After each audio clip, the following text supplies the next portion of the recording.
Hello there, friends. Hello, friends. Hello, my friends. What's going on? What's cracker-lacking? What's going on? What's cracker-lacking? Hello there, my friends. Hope you're all well. Hope you're all good. Hello, my friends. Hope you're all well. Hope you're all good. Welcome back. Random show settings. A little quick one for your fucking head top. Hope you are well. Hope you are good. Wherever this live stream may find you, I hope you're all doing swimmingly. Hope you're all doing fab. But let me actually grab my phone so I've got the thing on here. So thank you for those of you tuning in live. Always a pleasure. Never a fucking chore. Random show settings back in your fucking head top once again.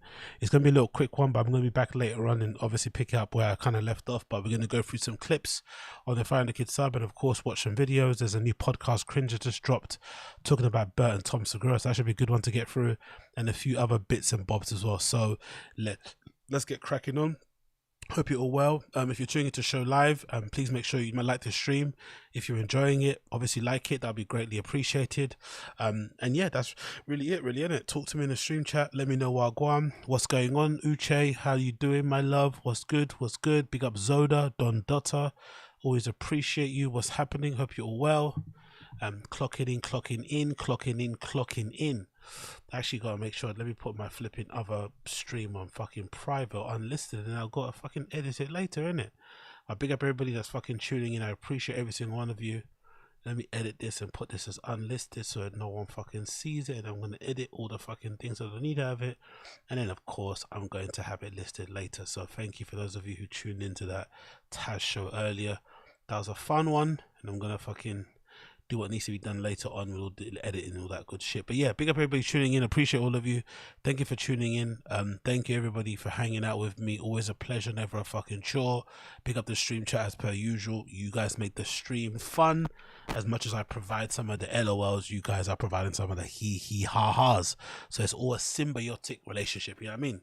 Two halves have to come together to make a whole.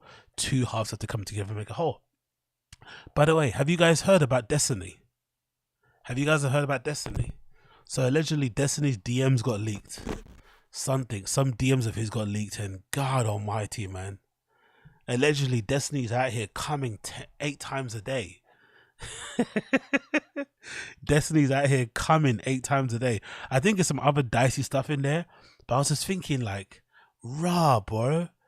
So he's really freaky, isn't it? Like, I don't think I've ever wanked that much ever in my life. Even when I was a teenager, when you're like, you know, the days when you're a teenager and you just got a rock hard boner for no reason. I don't think even back then I wanked that much. I swear to God, I don't think I've ever wanked that much. 8 times in one day. That seems exhausting, bro. Yeah, I know. Be up Lucid Footwear. Yeah, I know it's down because I played music at the end. Lucid Footwear. I'm gonna clip out the music. I'm gonna edit some bits and re-upload it, but it should be fine. Thank you for letting me know. Is Drake ever gonna respond to K. or just more memes? He's got energy for Meek Mill and Megan Thee Stallion, but not Kendrick. Fetty Wap. What are you talking about? Didn't you hear 50 push-ups? Big up Fetty Wap. Didn't you hear fucking 50 push-ups? Didn't you hear the fucking diss record that came out? It was hard. He replied back. He clapped back really well. Haven't you heard the track? It's really good. It's called what you call it? Drop and give me 50 or push or 50 push-ups. I've got what the actual track name of it. It's really good. Check it out, man. Yeah. He replied back. He clapped back. It's really good. It's a really good reply. Actually, it's on Kendrick now to reply back. Now we're waiting for Kendrick. It's been 4 days. I think it's 5 days now since the diss record dropped, and there's no reply from Kendrick. So yeah, Drake replied. It took him a bit long, but he did reply. It's really good. Big up. What was I gonna say to you guys? So yeah, I can't remember the last time I wanked that much. I swear to God. Uja's saying he's probably on Adderall. Classic goon. Really? Adderall does that? Can Adderall can Adderall help you? Can Adderall help you be more horny? I didn't know that. I didn't know Adderall can make you more horny. I thought Adderall was just like an energy thing. I didn't know it made you what's that thing called? What's the actual term for it?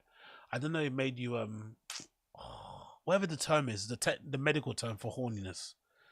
Hornitis. I don't know. Whatever the fucking term is.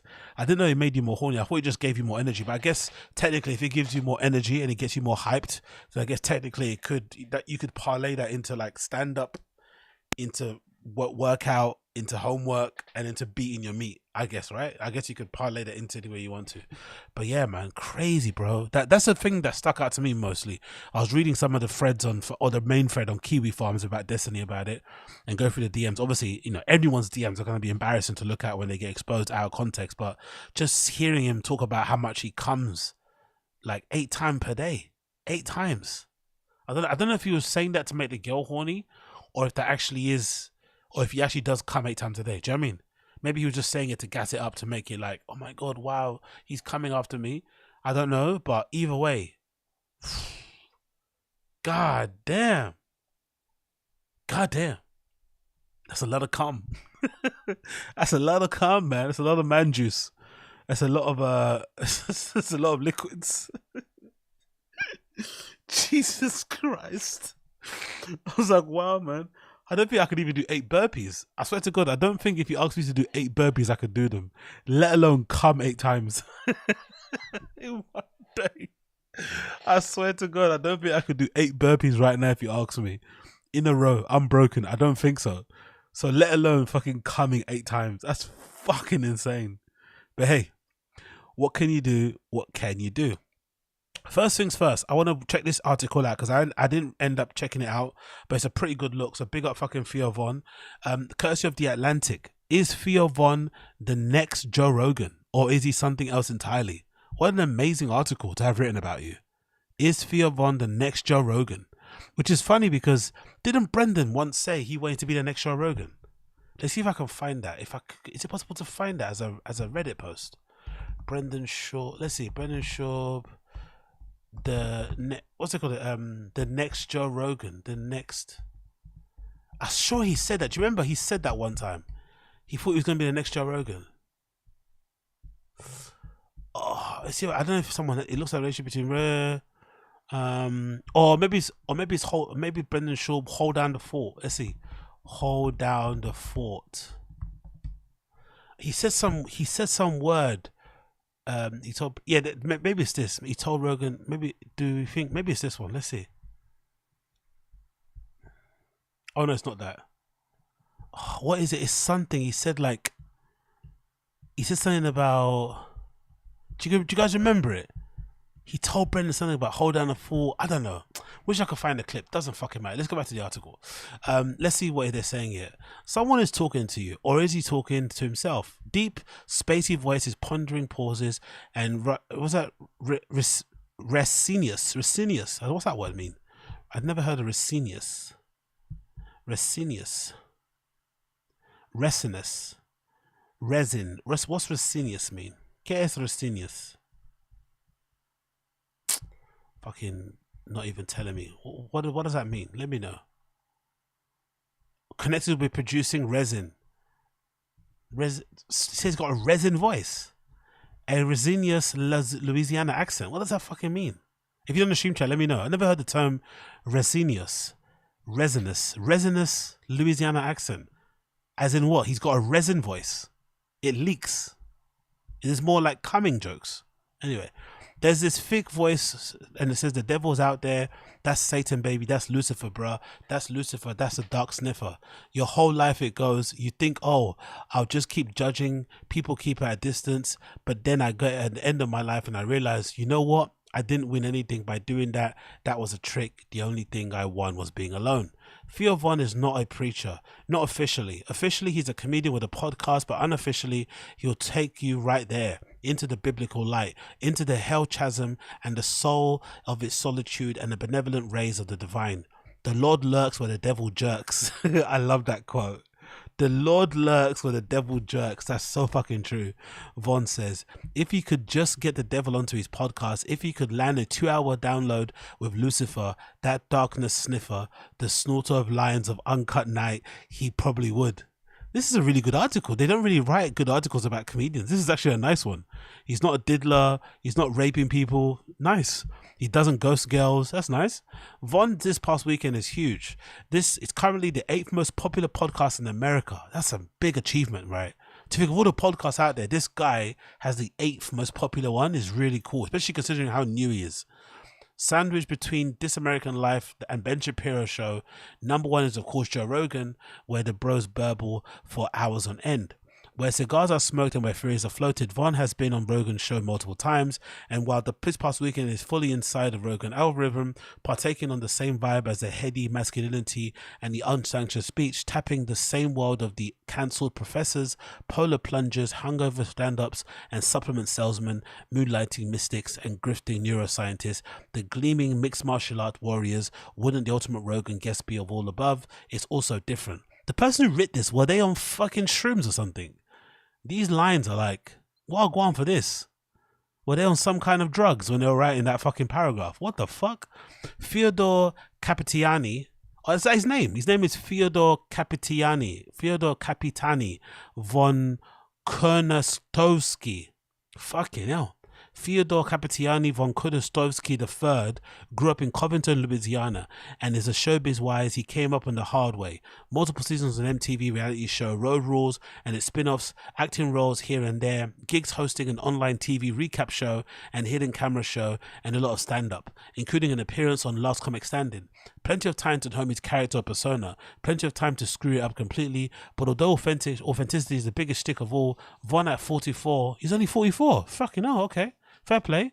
Mulleted, surely that football does seem to have grown into himself. Kevin Nealon on his YouTube show Hiking with Kevin asked Von back in 2019 about his Louisiana accent. For a long time I tried to pretend like I didn't have one, Von replied, because I was trying to fit in. That was the devil decoy right there. To be fair, I've always felt like Theo has kind of hammed up his accent. I don't think he actually speaks a lot like that in real life. I think he puts it on a little bit more on camera, which is perfectly fine, because it helps him kind of stick out and stand out a bit. It's also really interesting that he has a lot of TV experience early on. Obviously, it was on shitty shows that didn't really go anywhere. But I wonder if that kind of having to perform at that level professionally, in a professional environment, being told what to do, has kind of led to his success in podcasting. Because that's the thing, a lot of those podcaster guys, they always talk really badly about Hollywood. Oh, Hollywood this, Hollywood that.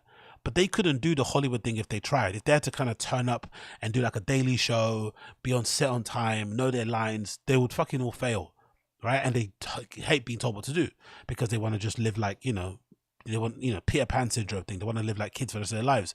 But I think Theo's had the ability to kind of work a quote unquote as a work. He's had to work as a working comic, as an actor in Hollywood. So maybe that's helped him when he came into podcasting. Maybe that made the, because he worked in such confines, and then you get in podcasting, it's a bit more loose. But because you know how to work in a tight compound, you can take that tight compound, work in loose, and become popular. Who knows? I'm waffling. It continues. This past weekend is different from Joe Rogan experience because Von is different. From a start, he's also interviews quote unquote regular people. That's why I think he's superpower. Theo's ability to make the regular person seem interesting and to put them up on a pedestal the same as his comedian friends is the best bit, because it reminds you of early Rogan. Early Rogan, he would invite randoms on his show, like not random, but it'll be a little bit more of a range. Nowadays it's basically the same type of people, but it'll be a real broad range of people. From porn stars to bouncers to lead singers, guitarists, DJs, comedians, restaurateurs, critics. It will be all over the place. And I think Theo's got a little bit element of that OG Joe Rogan spirit in his pod, and also OG Church, what's happening right now. Like random people, random stories. They get loose, they get silly. He has obviously a bit of a dark history, dark past. Played, danced with the devil back in the day. So that ability to kind of tap into those stories as well is really kind of good. So he's great. I think there's a video of him interviewing some 9-year-old kid. I guess he's like a TikTok kid. Like, who can do that? You know what I mean? Who can interview a literal child and make it fun? Only fucking Theo. This public is different from Theo. For a start, he also interviews quote-unquote regular people, a mortician, a plumber, a female truck driver. Then there's a religion thing, a spirituality, freely accessed in the conversation and monologues that mixes the gospel of Alcoholics Anonymous, he struggled with addiction himself, with the backgrounds in Southern Christianity. He responds to calls from on the rope alcoholics, from someone worried that their friend is doing too much meth. He offers them, by large, thoughtful advice, and much more important, a sensation of brotherhood. Man, I know that tiredness, brother. I'm tired of feeling alone. I'm tired of also not even being there for myself. I mean, that's the loneliness, bro, when you don't even have yourself. And that's, I think, is one of the best parts about him. When he does his solo pods, I really do enjoy mostly his solo pods. He don't do enough of them now because he's super famous, but I feel like his solo pods are amazing. When he gets the calls and he's able to, you know, understand where these people are coming from, because he once was a regular guy. I think that's also important. And learning he's only 44 is interesting, because I wonder if part of the reason why I love Theo is because he made it late. He kind of made it late, right? He kind of, quote unquote, failed as like a regular, you know, kind of TV presenter, host person on regular TV. And then he found fame and fortune and notoriety and stand up a bit late in his career, maybe like late 30s. I think that might be the reason why I like him, because he had to work probably regular jobs. He comes from humble beginnings. So he's a bit more, you know, a bit more relatable to regular people, as opposed to these other comedians who are all kids of fucking rich people. I don't know. Am I making sense? I don't know. Maybe I'm not really saying this. Then there's Von's Brain, which is very different. Von muses beatifically. I've never heard of this word ever in my life. Beatifically. Muses beatifically. What the fuck does that mean? How do you say that? Beatifically. Beatifically. What the fuck does beatifically mean? What does beatific? Display great happiness and calmness. Beatifically. Wow, never heard of it. Okay. Von muses beatifically. He has little visions. How to describe the experience of listening to him riff? It's fast and slow. You're caught in a sort of languidly blooming stonery revelation, but with brilliant scintillas. What the fuck is this again? All these words I'm fucking finding in the fucking Atlantic. Scintillas. Scintilla. A tiny trace, a spark, a specified quality of feeling. A scintilla. Oh, a scintilla. Okay, I've heard this word. Okay, cool. Scintilla. Okay, cool. Fair play. He's fast and slow. You're caught in a languidly blooming stonery revelation, but with a brilliant scintillas of poetry zipping around in light speed in the foreground. Like somebody in the fucking like great beyond pressed the fucking doorbell that you didn't know was connected to you. That, according to Von, is how it feels to get tasered. And this is how it feels to be an hallucinogenic drug DMT. It's like God hit you with a mirror, but he hit it so hard, he hit you fast, and the cops showed up. With Von, I went on a bit of a journey. His 2 Netflix specials, Regular People and No Offense, left me cold. Stalking around that twangy stand-up energy, overdoing his accent and making jokes about Denny's waitresses being ugly. I wasn't into it. I didn't laugh. Yeah, that's the only disappointing thing. And I think it must be hard, isn't it? Because I think we can all agree in the chat, podcasting has killed stand-up. And I think for some comedians, it takes away from their ability to perform on stage, because none of Theo's specials are good. None of them. The only good clip of Theo where he does stand-up is the one where he does stand-up after going on Joey Diaz's pod when he used to do drugs. I think he took like an edible or something, and he was super high, and he went on stage and he fucking crushed. But his specials are rubbish. But he's so funny on a podcast. So maybe the podcasts take some of your funny powers, you know, doing a podcast, 4 hours a week, maybe more with randoms. You guest on other shows. It takes something out of your stand-up. I think so. It must do, because Theo is so funny on pod. It's like Andrew Santino. Andrew Santino is amazingly funny, I think, on pods. But when he gets on fucking stage, yeah, you know? The same can be said for Chris D'Elia. Early Chris D'Elia wasn't as funny on stand-up, but great on pods. So, I don't know. I think there's something about podcasting that takes it out of you. Then, as I got deeper into this past weekend, his hazy backwards conservatism swam into view. His hazy backwards conservatism that sharpens now and again into a early onset Trumpism. I had a political panic. Von chats with Tucker Carlson, Putin's ass kisser, with Jordan Peterson. He laments the loss of national pride. There's some infection in America. The rapper producer Logic, he says, I think there's a lot of men out there who are gay, not even because they want to be. It's because all their straightness got jerked out of them over time by looking at pornography. That's hilarious. Wait, what? Geologic Yops. UFC President Dana White comes to the podcast talking about friendship with Donald Trump and the endless jokes about homeless people and the endless hang on. Was that racist? God damn it, I said myself. Theo's a shill. He's a sinister vector of reactionary bullshit. He's a license for of the court of Steve Bannon. Oh, fuck off, mate. Don't relax. Even if he is a conservative, who gives a fuck? Honestly. Who gives a fuck? Who gives a fuck? Are they funny? Yes or no? Do they make you laugh? Yes or no? Do they help you pass time while you're at work, while you're hanging out with your kids, while you're doing the fucking chores around the house? Yes or no? Cool. Do they help you with your study? Yes or no? Cool. That's it. Who cares who they vote for? Really, who gives a fucking fuck? Especially nowadays, knowing, you know, what you have going over there in America now. Is Trump really that bad of an option compared to Biden? Really? Let's be real. Come on. Let's chill out. But this I decided is a category error. Von speculation exists in a weightlessness comedic space, and it's kind of a Trumpy space, a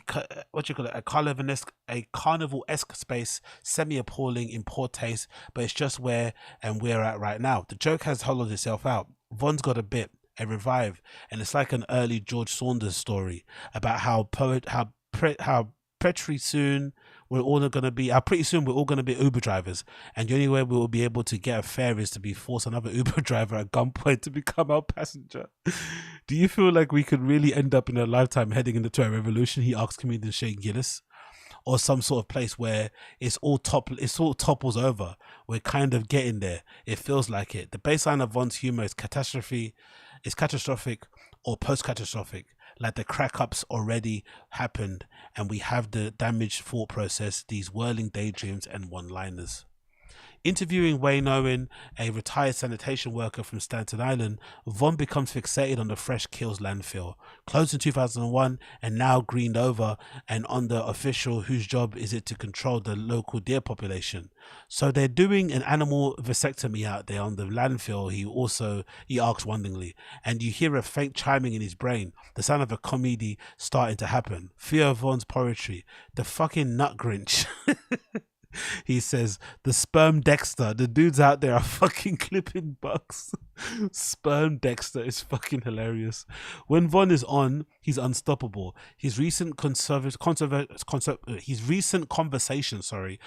improv jag with the comedian Tim Dillon is so brutalistly hilarious, such a flaming, atrocious summit of the American absurd. I had to pull my car over and sit there weeping with laughter and relief. Yeah, I have to be honest, there's been time back in the day where I've had times where I've had to like stop. Like there's been times I've been on the train busting up listening to a pod. It doesn't happen too often nowadays because every pod has turned into another fucking political hot take machine, or like a platform to complain about cancel culture or to talk about the beauty of stand up and the business and all this sort of nonsense. But when podcasts were podcasts and they used to be just funny and good distractions from regular life, I would cry at times. I'd be crying literally at work trying to cover my mouth.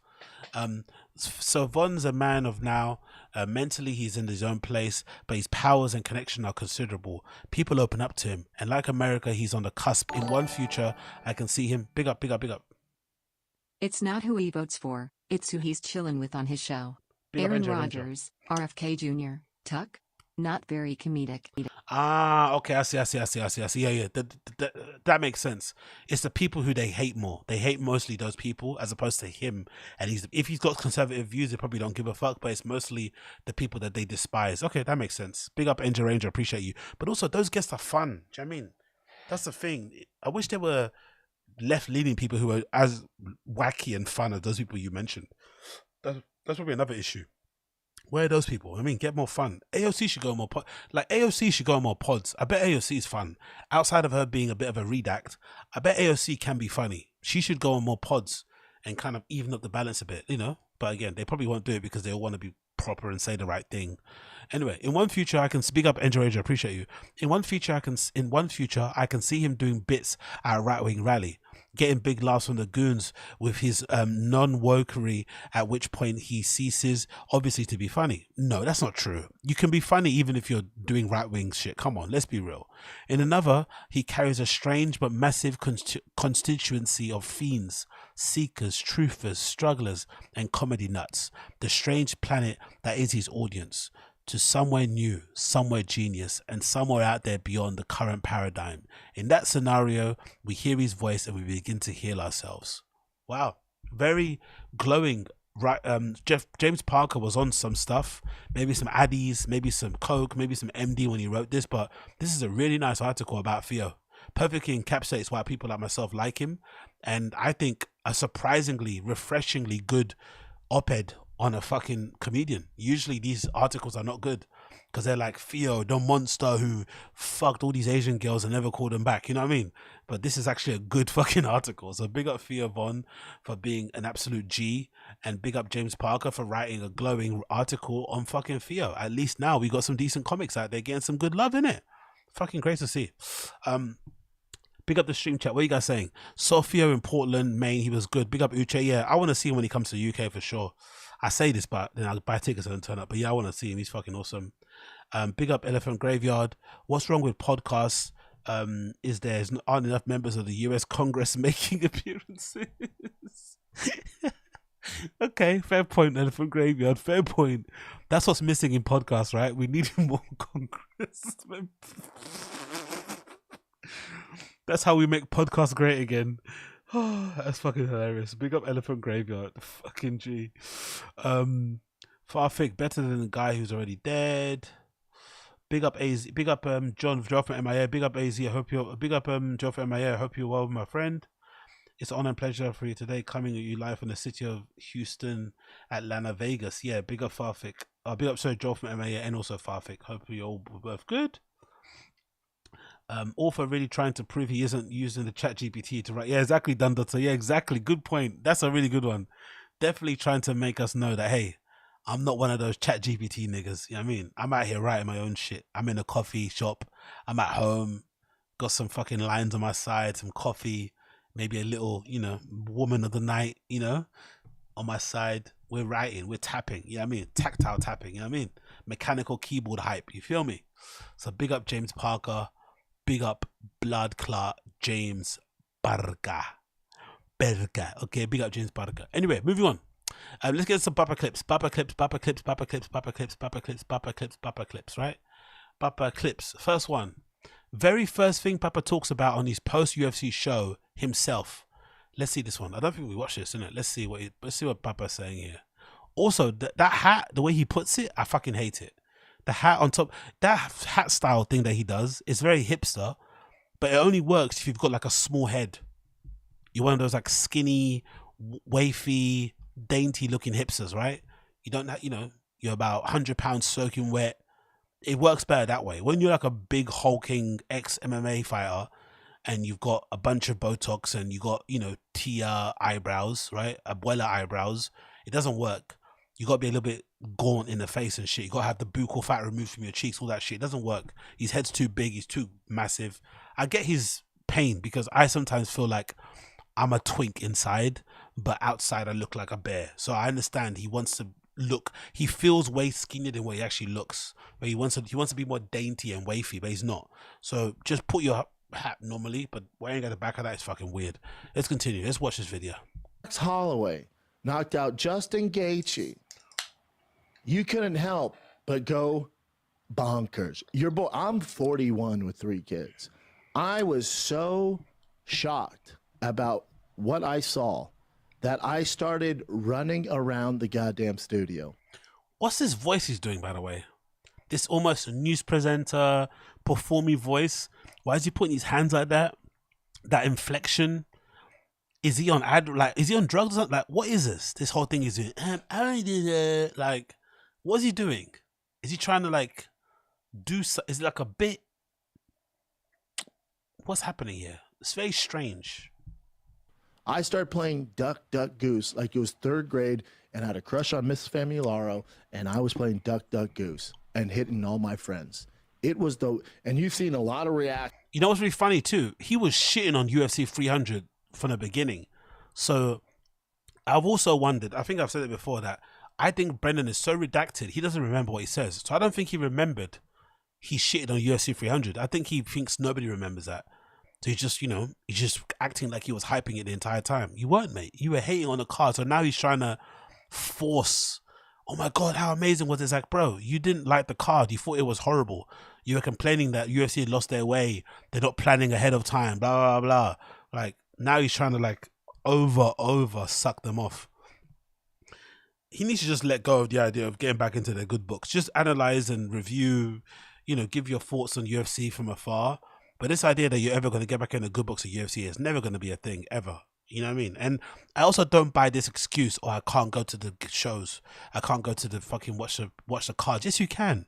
If he bought his own ticket and just turned up there to watch the thing, no one would fucking recognize him, probably, and he'd be fine. But I think he wants a full treatment. He wants the Dana tickets. He wants to be sitting front row next to Jared Leto and fucking Theo and everybody else. It's like, nah, bro, you're not going to get that. If you did try and do that, I'm sure Dana would get you escorted out. But if you just bought regular tickets and just watched it from the bleachers at everybody else, I think you'd be fine. Actions. You've seen a lot of reactions. This one's pretty good. If you haven't seen the full fight companion, it's available right now on Thick Boy YouTube right now. He's now reminded, you could tell this is, okay, now you know that runaround thing that he did was intentional, because he's telling you to go check out the YouTube to go see it, because there's a clip in it. Somebody actually uploaded it. Yeah, there you go. This is the clip. Everybody look at me. Look at this one. This is the one. Oh, look, he's like, come get some. No. Big up the account, Scotty is not funny. Make sure you sub to this guy. He clipped this, Scotty is not funny. Look at Brendan trying really hard to make this thing viral. It's like, bro, come on, man. Be a grown-up. No. His reaction to Max Holloway knocking out Justin Gaethje out at the end. So try hard. Oh my God! Look at cringe. Oh my God! Did he pull his hammy there? Is that what he's holding the back of his leg? Did he pull his hammy? Did he pull his hammy running around that table? Oh my God! Or is he trying to protect his bum from fucking Brian Callen sticking his finger there? Did he pull his hammy? Is that how unathletic Brendan is, that he nearly pulled his hammy running around the table? Is that how unathletic he is? Jesus Christ, bro. For a former athlete, Brendan is incredibly unathletic, isn't it?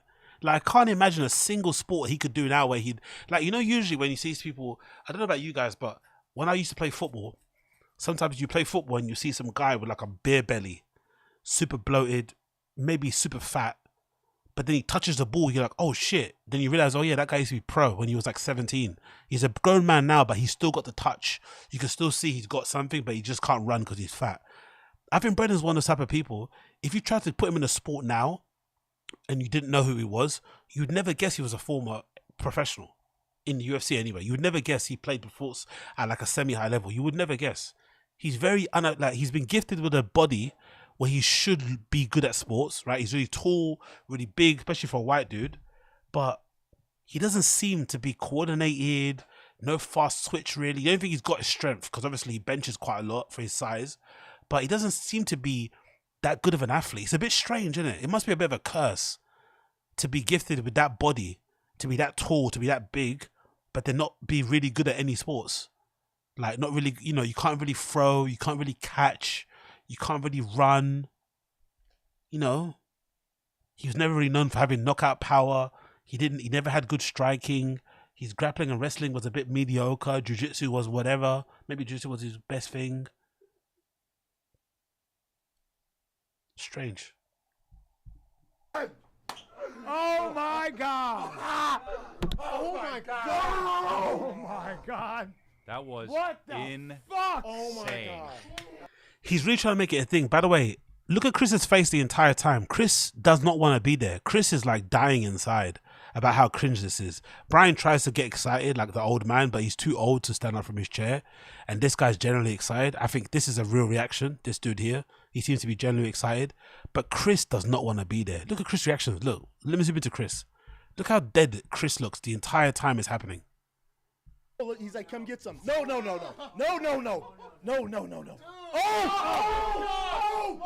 Doesn't move. Chris does not. Chris is thinking, I was on a Netflix show. Chris is thinking, I was on You. Chris is thinking, I was nearly in a movie. Chris is thinking, I could have been an action movie star. Chris is thinking, I was friends with Eminem. Chris is thinking, I was friends with Eminem. Was Chris in that iconic video? That picture with Chris, Sylvester Stallone, was it? Brian Callen. How do you spell his name? Sly. Was that picture there? There we go, yeah. Isn't Chris D'Elia in this picture? Yeah, he is. Chris D'Elia is actually in that picture. Look at that picture, bro. That's never happening again, isn't it? That is never happening again. Look at that fucking picture. Look at that. Chris D'Elia's there. He was like, imagine how far how far the mighty have fallen.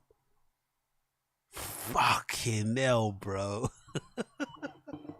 And now he's sitting here, stone faced, as Brendan tries to make a viral meme out of him running around the table because of a fight that he thought Justin Gaethje would win. He's now trying to act like he's, come on, like, god damn it, bro. That's why this is probably one of the biggest deterrents ever you need to not be a PDF, allegedly, or not be into young girls. It's like, imagine, look at what it could cost you for liking cheerleaders. Is it really worth it? Is it really worth it to go from this to this? Brutal.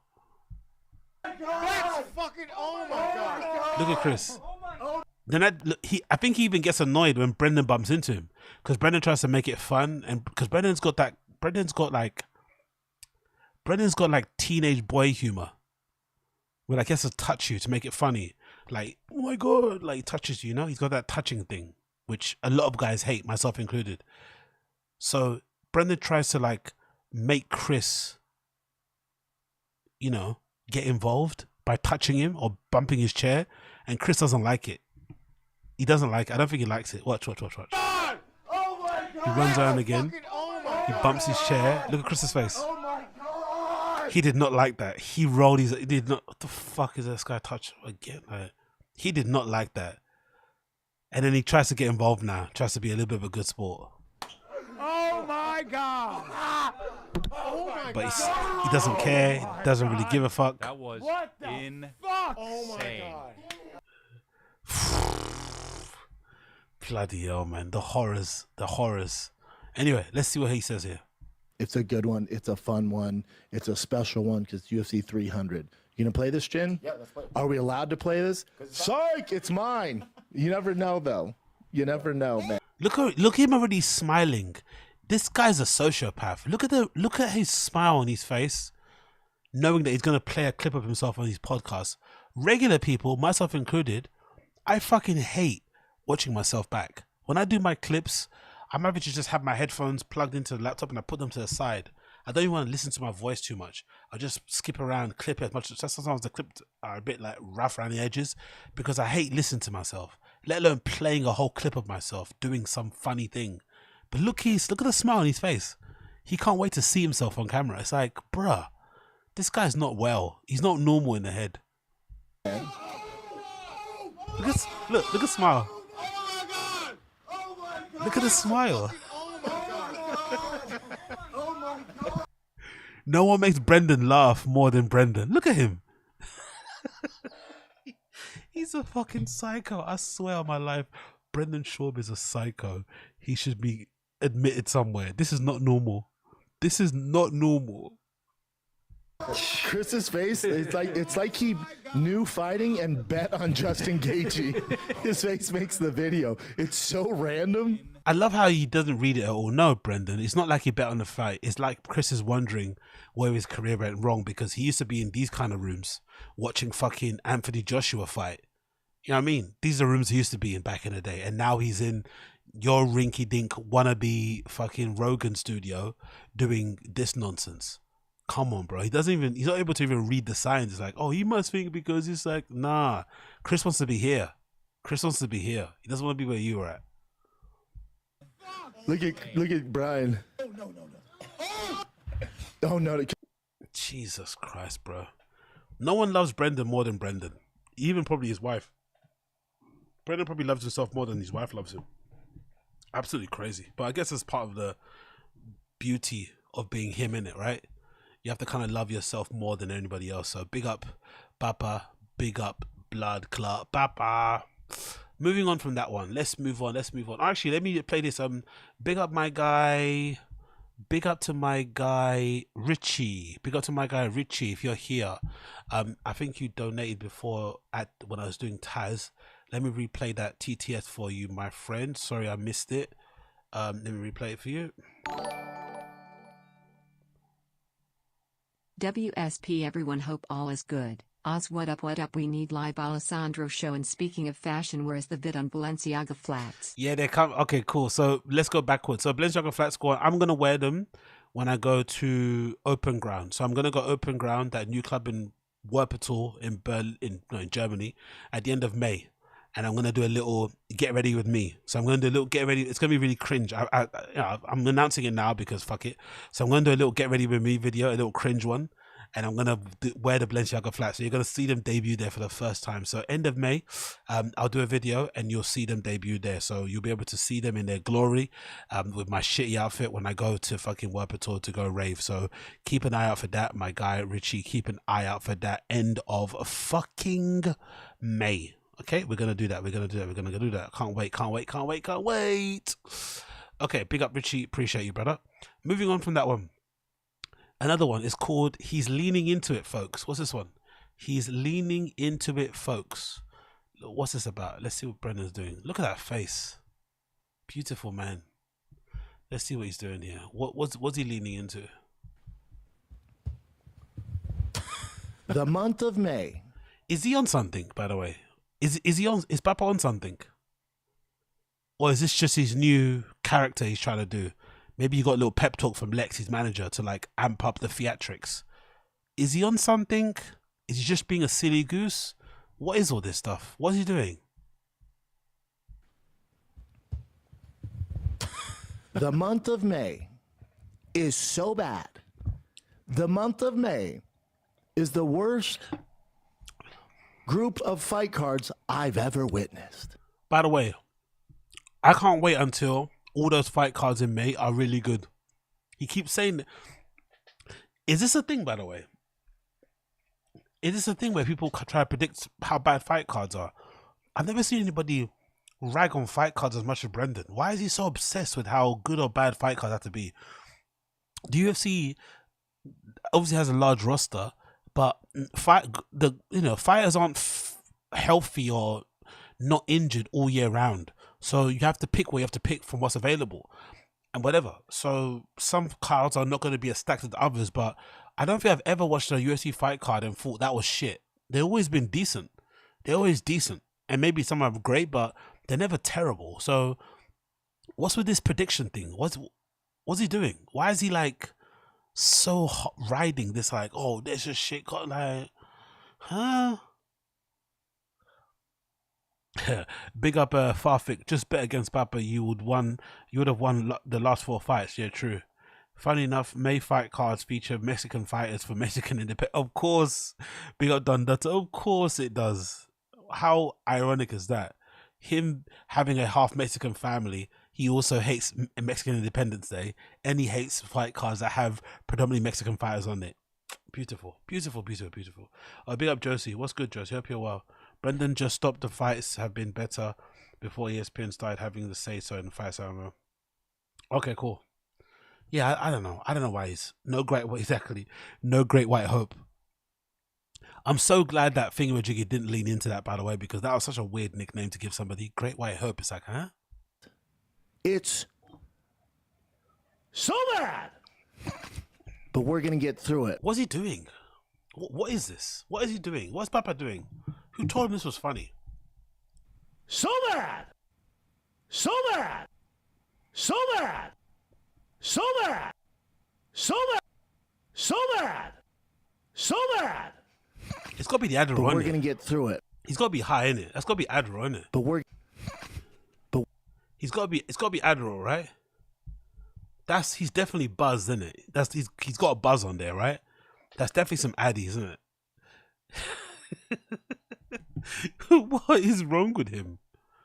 That definitely is some fucking addies. He must be on some fucking addies. Like, What the fuck is going on with this guy? Yeah, bizarre human being. But anyway, Bappa doesn't like the May fight cards.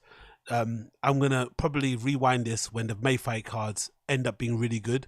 So let's see what happens. When the May fight cards most likely end up being really fun, it's gonna be interesting to see how he tries to walk this back. Let's see what he does. Let's see what he says. Another one. It says shots fired. Let's check this one out. This one says shots fired. Let's see what this one's all about. Shots fired. Where's he? Look at that. I missed. That was old school Brendan. This is the Brendan I miss. This one. Droopy eyed, always drunk. Like, I missed that version of Brendan, man. Honestly, I missed the alcoholic era of Brendan. I wish that came back. The era where he'd be drinking whiskey, heavy pour, no chaser, no mixer, at 9 a.m. in the morning. Like, I used to love that. That was one of the best times in Papa history, man. I missed that era. You see all these influencers at the fights and comics who couldn't name 5 fighters. All good. I get all that. Who's he talking about? Comics who can't name 5 fighters. He's talking about Theo. Probably not Theo, because Theo's got some. I think Theo, when he first started going to UFC events, he didn't know jack shit. I think now he obviously does know more because he's way into it, and he does jiu-jitsu himself, I think he says. I wonder who he's talking about. Maybe David Spade? He goes to a lot of UFC. He goes to a lot of UFC events, but I couldn't imagine him knowing many fighters. But still, who gives a fuck? They've been invited to one of the greatest, one of the best, sporting events to watch as a live person, I'd imagine, in UFC. It's an experience. I think the UFC is great in that way. It doesn't require much investment. Like, you can just watch it, even if you don't know nothing about the sport, and it's really fun. Like, have you seen the video of Mark Zuckerberg's wife on cage side, like covering her eyes and freaking out and shaking? I bet she had a blast. It's pretty fun. Like, it's just brutal. You know what I mean? Watching these gladiators, these warriors tear each other apart in the octagon at the highest level with great production and shit. It's fucking great to watch. So you don't need to really know much about the fighters or to name the roster or whatever. And plus, Brendan's the worst person to say that, because he has a show where he covers mixed martial arts, right? Or basically only the UFC, and one championship, of course, when he gets paid. But he can't pronounce fighters' names correctly. He probably couldn't name the top 10 in each division off memory.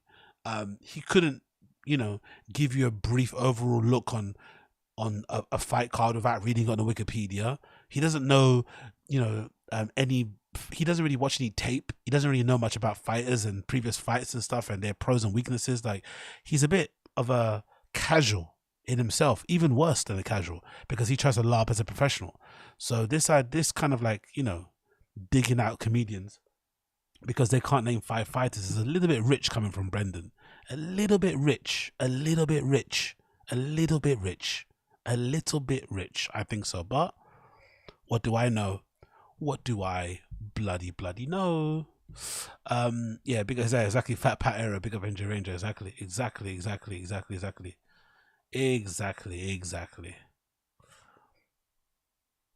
Who's that? Micah Mill says, Zinga, I'm coming to London. I'd love to buy you a beer. Yeah, why not, brother? Why not? Email man, innit? Email man. Or get me on Twitter. That's where I'm at the moment. So DM me on Twitter or something. We'll sort something out, brother. If you're in the big smoke, we'll sort something out, bro. Why not? Get some brewskis in. You feel me? Get some brewskis in. Chase some milfs around the bar. Get arrested. All good. Let's continue.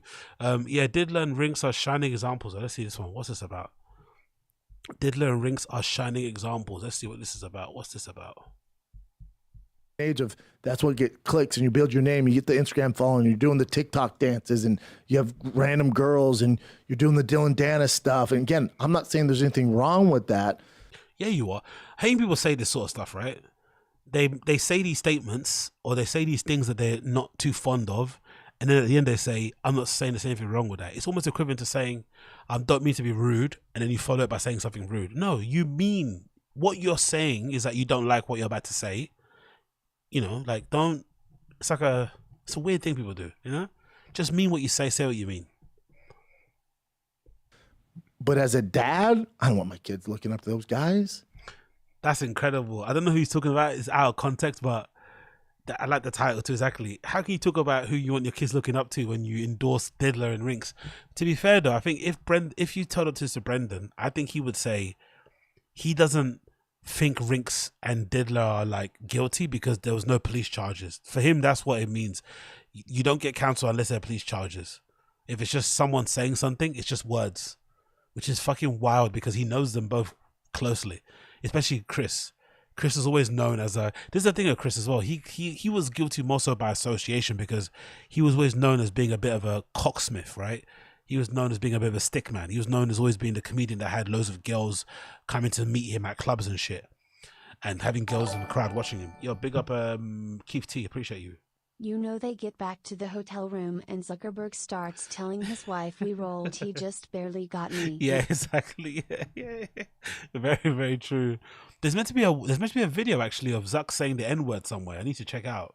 I saw someone send a clip of it of Zuck saying, "Yeah, that nigga's rough" or something like that. I love it though. If that's true, I love it. I endorse it. I give Zuck the N pass 100%. He can say nigger with a hard R if he wants to around me. I don't mind. But big up Keith, I appreciate you. Yeah, man. I find it interesting. He's very critical of others and doesn't want them to be examples of kids, or doesn't think they're good examples of kids for kids. But then he endorses and stands behind and works with Chris D'Elia and Brian Callum, who have been accused of some very heinous things that you would assume most kids shouldn't be privy to. Interesting, right? Interesting. He's got his kids calling Brian Uncle Brian and Chris Uncle Chris, despite what they've been accused of. Dicey. But again, this is Brendan, isn't it? You don't really get your moral fucking, anything from this kind of guy. No morals, no principles, just hype, just vibes. Natural storyteller, black belt in podcasting. Shubanese is so good because you can hear him saying it. You can just pronounce it the way it's written and you can immediately sound like Brendan. Natural storyteller, black belt in podcasting. Black belt in podcast. It's so good. I love Shubanese. It's so fucking good. Let's see what Papa's saying here. What's Papa saying here? What's he saying? There's ever in the UFC's 2,500 fighters? 2,500. 2,500? Ever. The dead air, bro. That's for the year, though. Well, yeah, that's what I'm saying. The dead air. Is that what they do in this pod? They just have this dead air. So you listen to it in the background, you think your phone is about to ring, or you think someone texts you, and you look back and it's just Brendan staring into the distance. There's ever in the UFC's 2,500 fighters? But he doesn't. That's the one research he probably did. He probably knows 2,500. this. He doesn't think he knows this. 2,500? Ever. He just sits there, doesn't say a word. You probably look at your phone thinking, look, and you turn back, you just see his face doing this. By the way, I gotta say, I know I'm zooming in a lot, but he looks a lot more ready and bloated. I wonder if he's like fucked up his Ozempic shit. Is he like eating rough now because he's looking a little bit more haggard? Maybe it's just a morning face. I don't know. He's looking a bit rough.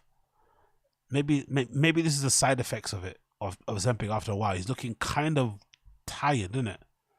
Very, very tired. Very stressed looking. But anyway, it could be something else. Who knows? But yeah, big up him.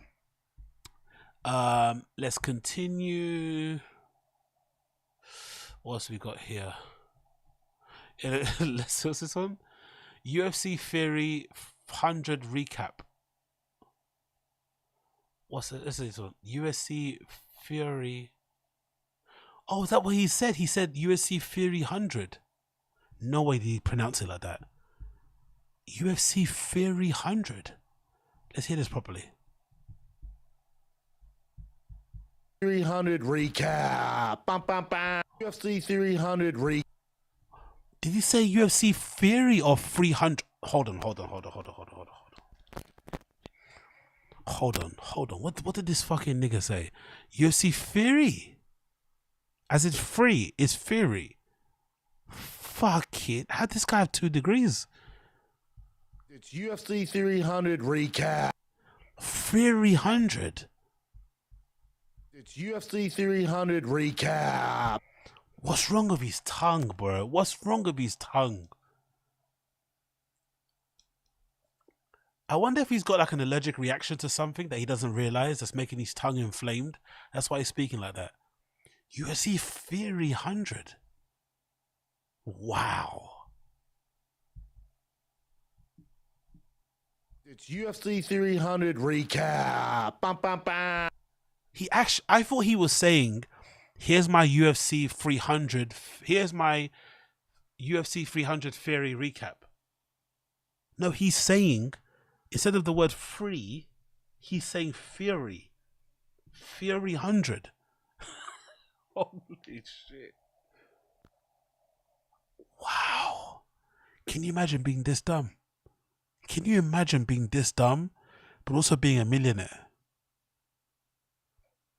I wonder if it's comforting. I wonder when you're redact. I wonder if you're a redact, but you're quote unquote successful. Is it more comforting because you did it despite being redacted, or is it really haunting and does it make you, keep you up at night because you're not sure when it's all going to go away because you're redacted? I wonder what happens. Is there like comfort in knowing you're redacted but you made it, or are you worried that your lights could be turned off at any moment because you're redacted?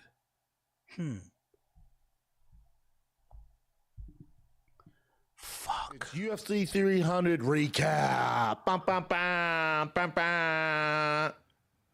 Like a Taco Bell burrito, I'm coming out of your ass hot, baby. I started running around the goddamn studio.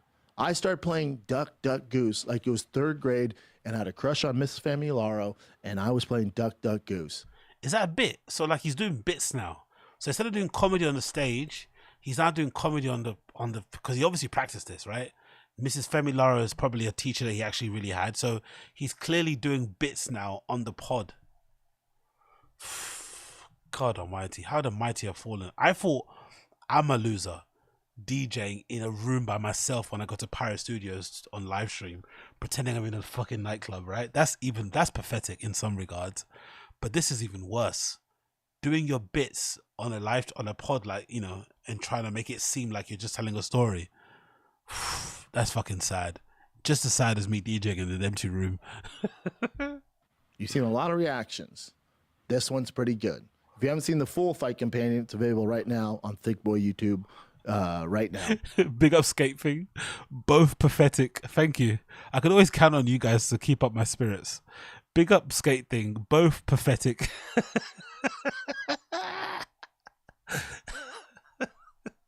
Brutal but true. Brutal but true. It's a good one. It's a fun one. What Max Holloway did, called it. What Max Holloway did, called it. What Matt called it. What's crazy about this? Big up Joel from MIA. My favorite movie is Fury 100 starring Gerard Butler. Fury 100. This fight, called it. What's crazy about this fucking fight is there's never been a card with more champions, more stupid stars ever. Oh, what was that? More stupid stars. What did he say? Stupid stars. Never been a card with more champions, more stupid stars. Never been a card with more champions, more stupid cigars. Never been a card with more champions, more stupid cigars. Never been a card with more champions, more stupid cigars. More champions, more stupid cigars. More champions, more stupid cigars. What? More stupid cigars. More champions, more stupid cigars. More champions, more stupid cigars. More champions, more stupid cigars. This backs up my theory.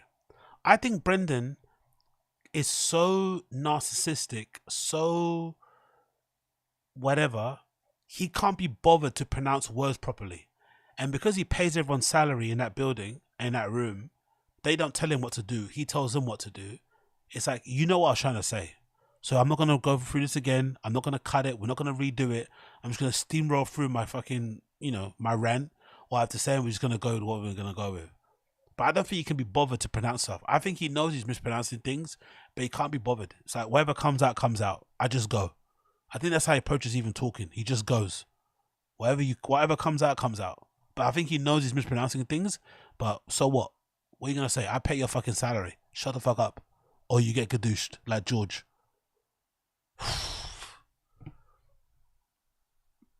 God almighty, bro. Because that's what... A card with more champions, more stupid cigars. Champions, more stupid cigars ever. And then what Alex and Jamal Hill called it. Alex and Jamal called it. Coffin. Yeah, exactly, Josie. Exactly. Unless you're paying him, exactly. If you pay him, because remember, by the way, Josie, great point. You remember? Do you guys remember? Do you guys remember when Brendan was on Showtime doing running the Conor McGregor propaganda when Conor fought Floyd the first time or the only time? Is it once or twice? Whatever. When Conor fought Floyd, Brendan was the only vocal voice in journalism or in broadcasting that was saying that Conor might win because of his awkward stance or whatever bullshit he was saying. If you remember that footage of Brendan going on different shows, he was very eloquent. He was surprisingly eloquent, surprisingly nuanced, quite informative. Like, if you listen to him enough, he can convince you that Conor would have won, or Conor did win because he landed a punch and he wobbled fucking whatever. But if you remember watching that footage of Brendan on Showtime and other places, he did not fuck up a word, a sentence, no marble mouth, no slush mouth, nothing. He said everything with perfect diction, with perfect pronunciation, perfectly the entire way. So it's proof that if you pay Brendan, he will bring you his A game. He's going to talk well. Even in Rogan, he doesn't really have a lot of showbiz of Rogan really compared to Defying the Kid. But when he's his own shows, he just goes through the motions. Oh yeah, David Guerrero. Great point. That was pre-whiskey. Yo, big up Dark Web J. Very good point, David. So maybe it wasn't that he was getting paid. That was prior to him becoming what would you call that? Do you call that like a temporary alcoholic? Because he had a period in his life where he was really hard on the booze, and now obviously he's on Ozempic, he stopped. What do you call that when somebody goes through a phase in their life where they're like banging out the drinks?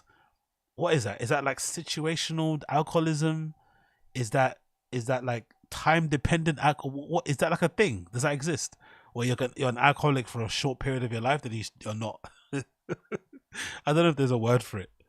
Oh, people saying alcoholism. What's the word for being an alcoholic for a small period of time? Depression. Exactly. Pick up Dark Web J. Big up Skate Things. I think he hates doing his own shows and is only doing them for money.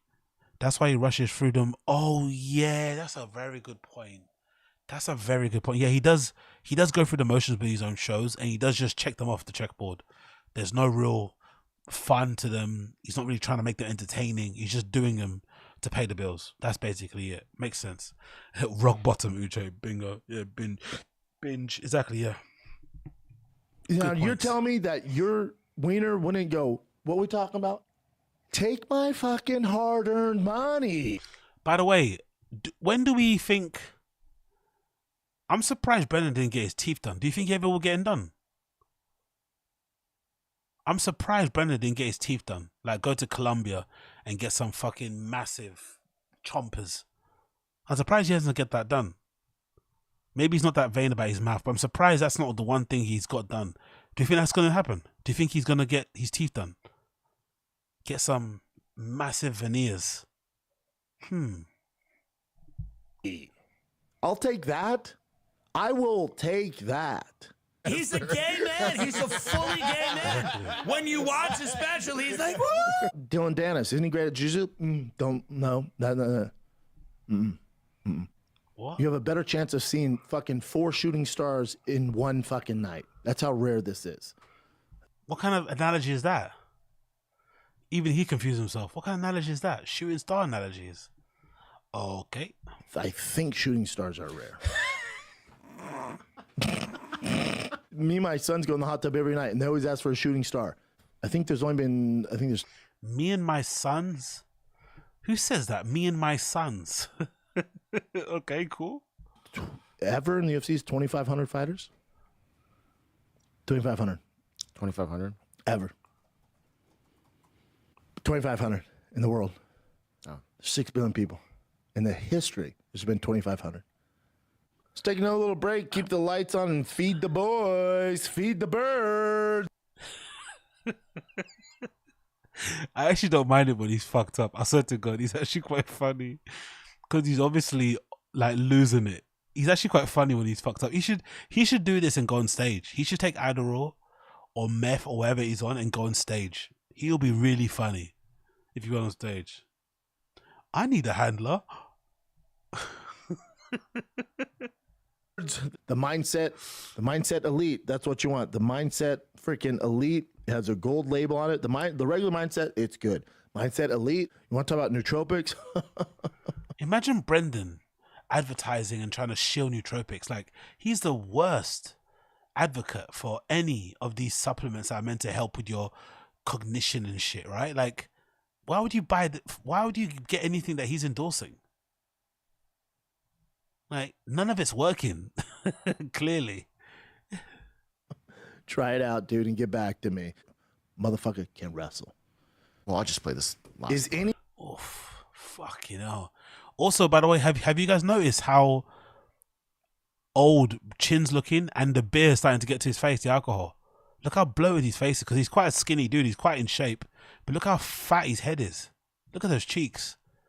All those beers, all those sakes are starting to get to Chin, innit? Chin's starting to look very old in the face. Like, god damn, Chin. Fucking hell. He looks really like... He needs to relax with the drinking as well, by the way, brother. Relax with the drinking, bro. Chin looks bad. It's not good, man. It's not good. Because imagine if he gets fired, where he's going to go. If Chin gets fired, he's gonna spiral. You watch. You watch. If Chin never gets fired, he's gonna fucking spiral. anybody in here betting on Max Holloway? No. The fuck?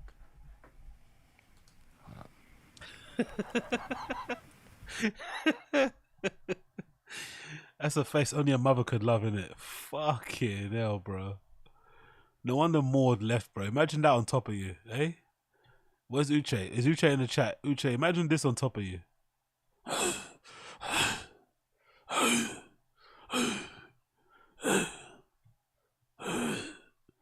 Look at that. God almighty, bro. That 7-Eleven hot dog breath. God damn, bro.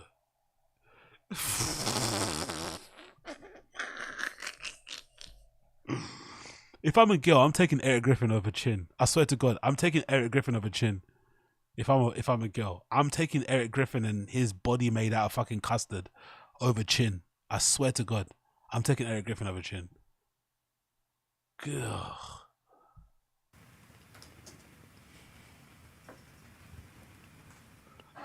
The dead air. Oh, he's even got old hands, innit? Chin's got old hands, bro. Chin's got Brian Callen hands. Look at that. Those hands have been under the hot water tap for too long, innit? Those hands have been under the hot water tap for a long time, bro.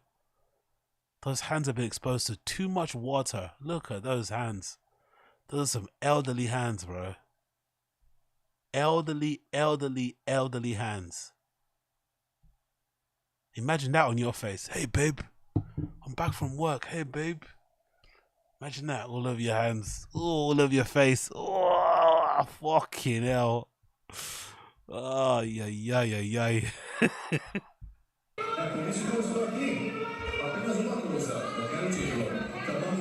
He called her like the C word, you know? The C word? What, you mean cunt? Just say the word, you fucking donut. The C word? I'm going to pee-pee. I'm going to do a number 2. Mummy, can I go to the toilet? The C word?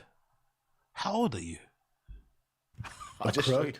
Huh? He called her a crook? No. A different C word? 4-letter C word. What's it rhyme with?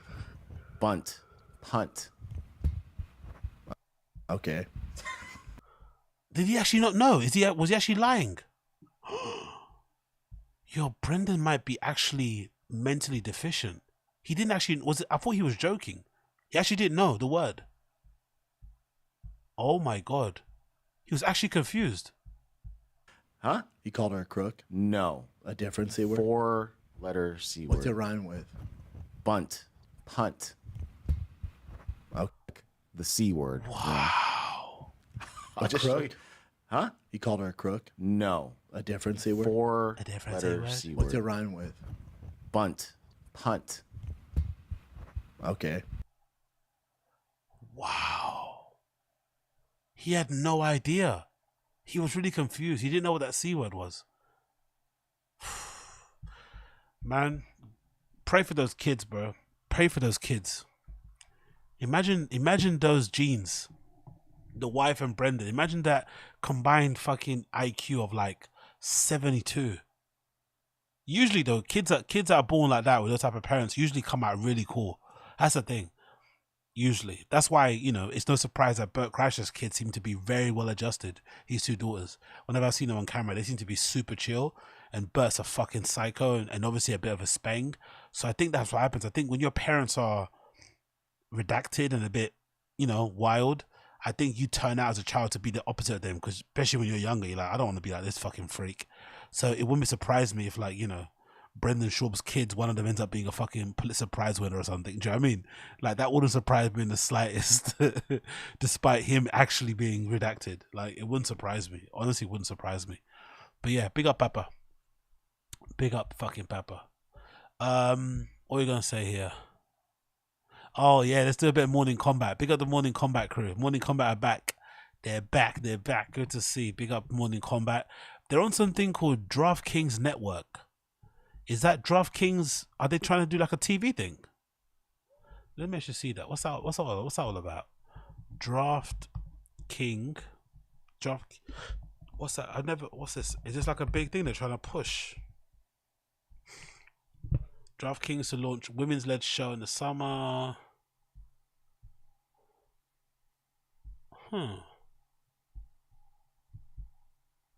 Yeah, what's this DraftKings all about? You have to log in to read an article. Are you fucking kidding me? What is this? I've never heard of this. Free to watch offering announced on Monday. We'll be launching a new women-led sports show called Good Follow. DraftKings. Okay, it's making to. Okay, let's just look at the website. What is this? What's DraftKings Network? I never heard of it. DraftKings Network. What are they doing here? Because no, DraftKings is the one that do the betting, right? That's the betting thing. Built for passion.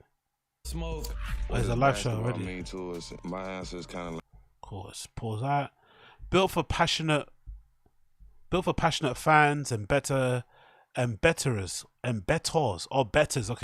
DraftKings Network is a one spot to get all your sports and celebrate the thrill of action 24/7. Unique shows with the best known names in sports, bringing the real takes and raw opinions. They've got All the Smoke. They've got a show called the Dan Liebitard Show, Truth Lounge, Bully Ball, Gojo and Golik. Quite a lot of shows here, isn't it? Fuck. Under the DraftKings Network thing. Loads of sports related shows, I guess. Makes sense. Huh. Oh, that's where Jadakiss shows at as well. Okay, cool. So they cut a check with all these people. Okay, nice. DraftKings are cutting checks. Nice. So Morning Combat's going to be on here too. Decent.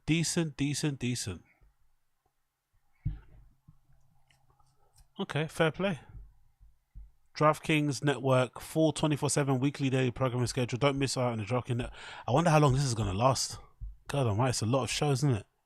A lot of fucking programs they got here on the schedule. Forgotten Seasons, Yellow, Best of Goji, Pablo, Oddball. Do you guys watch DraftKings Network? Anybody in the stream chat? Do you guys watch it? Are you guys a fan for DraftKings Network? Big up Jared Mellerick, by the way. Hope you're well, my friend. Hi from village of Easton on the hill in Northamptonshire. Big up. Yeah, it's like Bet360 had a network. Okay, cool. Big up David Guerrero. Okay, cool. Nope. Gambling pod's gonna make podcast one look like Saints. Yeah, exactly. Yeah, very true. They're gonna make podcast one look like Saints. Is fucking hilarious. Okay, let's continue. Let's do this. Where's this video? That's not him. Let's see what's this about. Actually, I haven't watched it already. I already upvoted. Let's do this. You know what? It's a little cold, but we can make things happen. Okay. A little cold. And speaking of the former UFC heavyweight, Shop's taking this Toontown thing to the extreme lately, right? Tell me that's not him. Tell me that's not him. That's hilarious. That's not him, right? This is some other video. No, it's not him. It's not. Okay. Maybe. What the fuck are you idiots doing? Oh, fuck! That was me when Max Holloway knocked out Justin Gaethje. That's how I felt. Tell me that's not him. That's how I felt. Dude, what the fuck are these people? Dude, these fucking idiots. This is why they made seatbelts. It's for fucking morons like that. Yes, that's your shit of the week. I hope you've seen it there, Luke. Okay, that's what it is. Hey, was that the best 2 hours in combat sports? Oh, that's fucking good. That was really good. Tell me that's not him. Tell me that's not him. Oh, big up fucking Luke Thomas. Big up fucking Brian Campbell, BC, CEO. Good to see them back. Morning Combat. Let's fucking go. Big up Ariel Hawani as well. Big up MMA Guru. All these guys I fucking love to check out. Big up all those dudes. Let's continue. Let's see this one. Are they trolling? Oh, bloody hell. Chris is looking rough here, innit? Are they trolling Bappa during Calabasas fight companion? Let's see this. Chris is looking rough here, isn't it? Damn. You'd think, you know, smashing young birds would give you it's like the fountain of youth, right? But unfortunately, it's done the opposite to fucking Rinks. Oh, sorry, to Crystalia. At least his hairline's intact, but the face is like, yeah, he's aging. And it probably looks worse with the chains and the tattoos, isn't it? It's like, you get neck tattoos when you're 40. Getting a neck tattoo when you're 40 is definitely a decision. It's definitely a choice, isn't it? Do what you want, but goddamn, how lame could he be? But yeah, let's see what's happening here. Calabasas fight companion. So why? That's huge. That's a problem though. He's got a problem. A problem. Part for Really? me. Before. It's probably, dude, listen. Like weeks before, I'd be cutting. Oh, because Chris says problem. Chris says problem, right? Are they trolling Brendan? Because Chris says problem. So why? That's huge. That's a problem though. He's got a problem. A problem. Part for me. Before. Dude, listen. Like weeks before, I'd be cutting weight, going to Starbucks, looking at the guy. By the way, who's this guy? What kind of accent is that? It almost sounds like European, but then it sounds American. What kind of accent? It's a weird accent. What is that accent? Who's this guy? Do you guys know in the stream chat? Oh yeah, that's Mayhem Miller. Who's Mayhem Miller? Is he like a UFC guy? Mayhem Miller. Who is this? Mayhem Miller. Oh, he's a Mayhem. Okay, he's an actual. Oh no, we want this. It's the performance. This is another one. Look at the Mayhem Miller that I got. I don't think that's the same person, is it? Look at the Mayhem Miller that I got. It's a different one. Mixed. Oh, okay. He's a former fighter. He's an American mixed martial arts fighter. Okay, I didn't know that. He's from North Carolina. Is that the accent? It's a wild accent, isn't it? Bully beat that Mayhem Miller. Mayhem Miller is a complete redact himself. Last time I heard about him, he broke into a church naked. Really? What? Church naked. What? Oh my god. Oh my god. This is actually true. Big up who said that? Big up Skate Things. Oh, he kind of looks why does he look kind of Asian here? Is he Asian? Is Mayhem Miller mixed? Why does he look kind of Asian in this picture? He looks kind of Asian here, doesn't he? He looks kind of Japanese. He's giving Japanese, isn't it? He looks kind of Asian here. Just moments after I found this story about the Twitter beef between Dana White and Jason Mayhem Miller, TMZ reported that Miller had been found in a bit of trouble. Recently, ex-UFC fighter Jason Mayhem Miller was arrested today in Orange County, TMZ learned, after allegedly breaking into a church, spraying a fire extinguisher all over the place and getting buck naked. I love this guy. That sounds like my type of guy. He likes a party. Law enforcement sources told TMZ that OC Sheriff's Office received a call earlier this morning from the Mission Hills Church in Mission Bahio about a possible burglary in progress. When the deputies arrived, they were told that they found a first and second floors covered in white fire extinguisher spray. Cops say the place was also trashed, scattered with CDs and books. When officers reached the second floor, we're told that they found Miller naked on some couch, totally awake and coherent. It's unfortunate news, obviously, and it seems as though White may have been more accurate than we thought possible. And as the tweeting went on, you saw the kids in the medicine. Okay, cool. What a wild dude. Breaking into. No wonder he's a guest on fucking Fight Companion. He's a perfect guest. He's fucking nuts. Okay. Let's continue. But yeah, that accent's weird, isn't it? He almost sounds like. He almost sounds Scandinavian when he speaks. That makes sense. Problem. Part for Really? me. Before. It's Prior. Dude, listen, like Listen, weeks before, dog. I'd be cutting weight. I'd be cutting. No, does he sound kind of Scandinavian? Like Finnish or something? Like Finnish? There's a weird twang. That's not NC. Okay, that's not NC. Okay, that's not NC accent. What is that accent from then? Is it CTE? So people that have CTE sound like they're from Sweden or from Finland. Before, I'd be cutting weight, going to Starbucks, looking at the guy in his fucking barista outfit, going, "God, I wish I was you, bro." Show him grappling a lot, so he's no slouch on the ground. No, he's no it must punk. be. He's just not like where Bo Nickel's at. Yeah. Like when you see his skill set, That's like the A1. The first move I ever learned when I was like 16 was I've done write it down. jujitsu. Write it man. down. Hey, put 100 grand on that. 100 grand on the getting your knee 100 squishing grand out. on mount escapes. Okay. Yeah, yeah. A long workout. Yeah, a long car workout. That's something else. His dog. What's that? What kind of hand tattoo is that? What's that meant to mean? What's that? Interesting, isn't it? Meaninist. Huh. Daughters are absolutely beautiful. Yeah, they're pretty beautiful. I don't know how they came out of that goon. Yeah. Well, he was kind of. But and I was like 20. It was probably right? 2007, 2008. Oh wow. yeah, it was early in my Oh, he's drinking again. Papa's drinking again. Maybe he's off the Ozempic. Maybe he's cycling on off the Ozempic. When he was fighting. and he was Yeah. and that's how I found out. Man, Oliveira, come on, baby. Give us a good fight. I love Oliveira. Unfortunately, I love how his whole team dyes their hair blonde. That's for pretty 5 cool, weeks. yeah. What a fun team. I honestly don't know why he doesn't do this by himself. I'm still confused why he just doesn't pop up in his laptop and do the same thing he does on Fight Companion. Sorry, on his Shorb show. Just sit down and just do these things. He actually might go viral more on there. If he was jumping up and down in his chair, running around that chair, jumping on it and stuff, he actually might have a chance to go more viral on there. And he probably will get the same numbers if he did it by himself. He doesn't need this. This is a waste of time. They're trying to fake, familiarity and friendship. They don't want to be there. They're just there to get paid.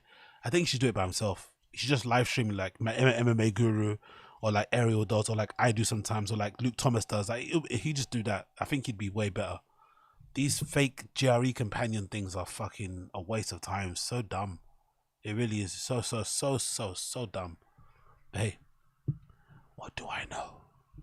What do I know? Let's move on. Let's put this. Yeah, let's do this video. The internet has turned on Andrew Schultz. Have we played this already? This one from, what's it called? From Retroactive. Have you guys seen this? Retroactive video. The internet has turned on Andrew Schultz. Let's play this one because this might be a good one to check out actually. Let's see. Let's get this on here. The internet has turned on Andrew Schultz, courtesy of Retroactive. Big up Retroactive. Big boy in the game. Support person, and I only have so much room that I can climb. Right. I can never be Andrew Schultz. I'm always going to be this guy who works with Andrew Schultz or like. The irony is brutal. Is Joe Rogan knowingly dissing Schultz and Akash, or is he just that blind? Andrew's first episode on the Joe Rogan Experience in 2019 went neutrally. The comments barely mention him due to Charlemagne's presence. Jump ahead to June 2020 and Schultz is a big hit amongst Rogan fans with... Yes, I told you, I remember when I watched that. The first episode, the first solo episode of Schultz on JRE was sick. I thought it was a really good appearance. Like he really went on there with like a point to prove, wanted to impress, wanted to be Rogan. Like he played the role really well. He got into Rogan's good books really well, that performance. I'm not gonna lie. It was really good. But then I don't know what happened after that. It went downhill super fast. Unfortunately for him, I guess, isn't it? Unfortunately for him. What can you do? Tons of positive comments, helping to grow his Patreon and overall podcast audience with the exposure to an average of 11 million listeners. So, yo, people are out here making, hold on, how much are they getting on their fucking Patreon? because I've got my Patreon is not there at all. It's fucking frightening. People are making like my yearly salary per month on fucking Patreon. It's fucking crazy.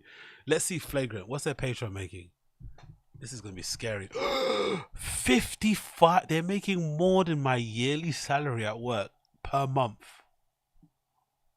Oh my god. 55 million. Sorry, 55,000. Are you what? Are you insane? Are you insane? Can you see that? Can you see that? 55. Wow. Absolute wowzers. Let's continue. So to skip ahead to now and have Schultz's latest appearance result in him being roasted in every single comment. I mean, wow. It's crazy how quickly audiences can change their minds, but also how quickly a person can change. Yeah, exactly, Keith T. He was sharp on that one, and his ego was still abnormal. Yeah, that's... I think somebody told me, who said to me, someone left me a comment about that, actually. Let me see if I can get through it. Bear with me a second, but somebody left me a really good comment about the ego and shit. Because I'm really interested to know, like, what happens to people? Why do they go from like being normal, as soon as they get some money in the bank, it just gets to them and they just can't. So maybe I was thinking, you know what? Maybe I'm destined to follow these footsteps. When I get to a position where I'm on, maybe I also will turn into these guys. As much as I'm laughing at them now, maybe once I get fucking AG1 as a sponsor, Magic Mind and all this shit, right? It's like making 60 grand a month on Patreon. Maybe I'm like, it's gonna fuck with my head also. I don't know. Yeah, it's good. So big up C Leech 74. They said this about the Bert Kreischer thing. Bert Kreischer's cringe video. This C Leech 74 said, "Great video. I don't always catch a live stream, but still enjoy the show nonetheless. The point you made at 2019 about talking into a mic, gaining popularity, becoming successful, and making boatloads of money, but then it changes you permanently, made me think of Havana syndrome. It's that direct energy weapon system that's supposedly being developed and run from South Pole in Antarctica. I saw a video about it this morning, and if you skip to 9 minutes 12 seconds, the guy explains a bit about the quantum mechanics involved in the new technology. Then mentions the ability to target people in any part of the world and gain access to their brains." Okay, it's a bit wild. "The ability to be able intrusive thoughts in people's and other people's heads and have them hear it in their own voice. Both fascinating and terrifying. That's what fame is like. It always seems like the people who end up being famous start listening to all those intrusive thoughts that come with being famous. Most of the time, they end up being really fucked up from living that life that way. When you talked about it happening to everyone that becomes famous, it made me think of it. Just some food for thought, pun intended." Yeah, maybe that is true. Maybe those intrusive thoughts that you kind of swat away, or you kind of pretend you're humble about, maybe they just like get validated in some way, because you're like, hold on, maybe I'm a big deal. Look at my house, look at my car, look at my wife. You're like, yeah, I'm fucking the big deal. I'm the god. I am a god. Maybe that's part of it. I don't know. Wherever it is, like, it seems to happen to all comedians. Apart from there's only a small group that they don't change. I think Shane Gillis is a good example. Shane Gillis has had a crazy meteoric rise, but he seems to be quite level-headed. He seems to still he hasn't gone through his cunt stage or cunt phase yet. Hope he doesn't. But Shane Gillis seems to be the one who's kind of, pretty normal still. With fame. I don't know too many people in our business that are really successful, like your level or my level, that are dicks. Yeah. Yeah, well, let me think about that. Yeah. How about you? Schultz epiphanies are my favorite. Yo. He repeats a statement. He's like, "That's crazy, though." Not this guy. Guests like him make me appreciate the comment section being back. Schultz the type of guy to ask questions he thinks he already knows the answers to. Andrew looks like he went to do a show in Germany, then escaped to Argentina. In the opening clip, Rogan hilariously mocks the old models of media, but the entire time is just describing Akash Singh, who is also gaining flack online. I think this proves Joe doesn't watch Flagrant, just like the time he had his supposed best friend Duncan Trussell on and didn't watch the Midnight Gospel. Total douche move to not watch your close friend's animated podcast-inspired tribute to his late mother that's entirely up your alley in its style and storytelling, but yep, that's Rogan for you. Schultz must have been cringing inside thinking about his cast of knee slappers, like, how is Joe this oblivious? He even criticized Flagrant when he appeared that it was like late night. Then he goes on this tirade to the late night of podcasts. It makes no sense from any angle. Schultz is still a decent comedian and there's worse tickets you could have, but podcast listeners are seriously tiring of his surface level digging into subjects and having fake epiphanies most people had at a young age, as Shane pointed out perfectly. That's a really good point. Those epiphanies are the ones that you have when you're like 18, smoking like what's that thing called we used to smoke back in the day? Is it shake? Do you remember when you were a kid you smoke shake? You'd get all the like the dead bits of buds and you'd buy like a bag of shake for like £20 or something, right? It'll be like 7 grams of shake and it'll be like whatever strands, all the leftovers in one bag, loads of stems all over the place. That's when you have those epiphanies, you know, smoking shake in one of your friends' houses or out in the park somewhere. You have this epiphany about the world or whatever, but you're usually 18, 19, early 20s, not in your fucking mid-30s.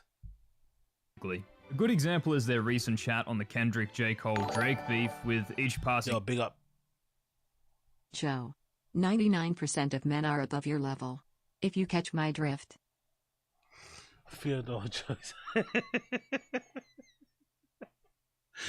Big up Theodore. No, exactly. Big up Theodore. Blast that one. Yeah. Oh god. Theodore's always funny. Big up Theodore. So love and light.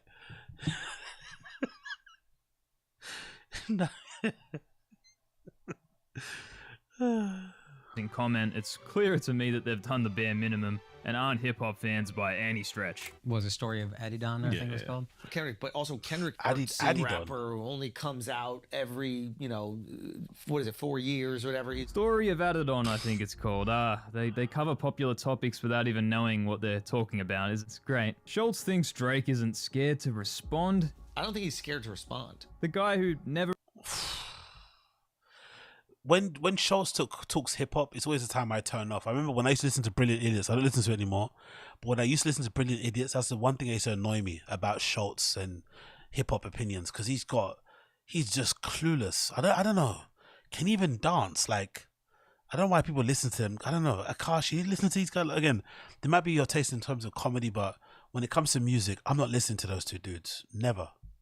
Responded to Pusha T's "You Are Hiding a Child." The guy with ghostwriters who was widely accepted as the less capable rapper.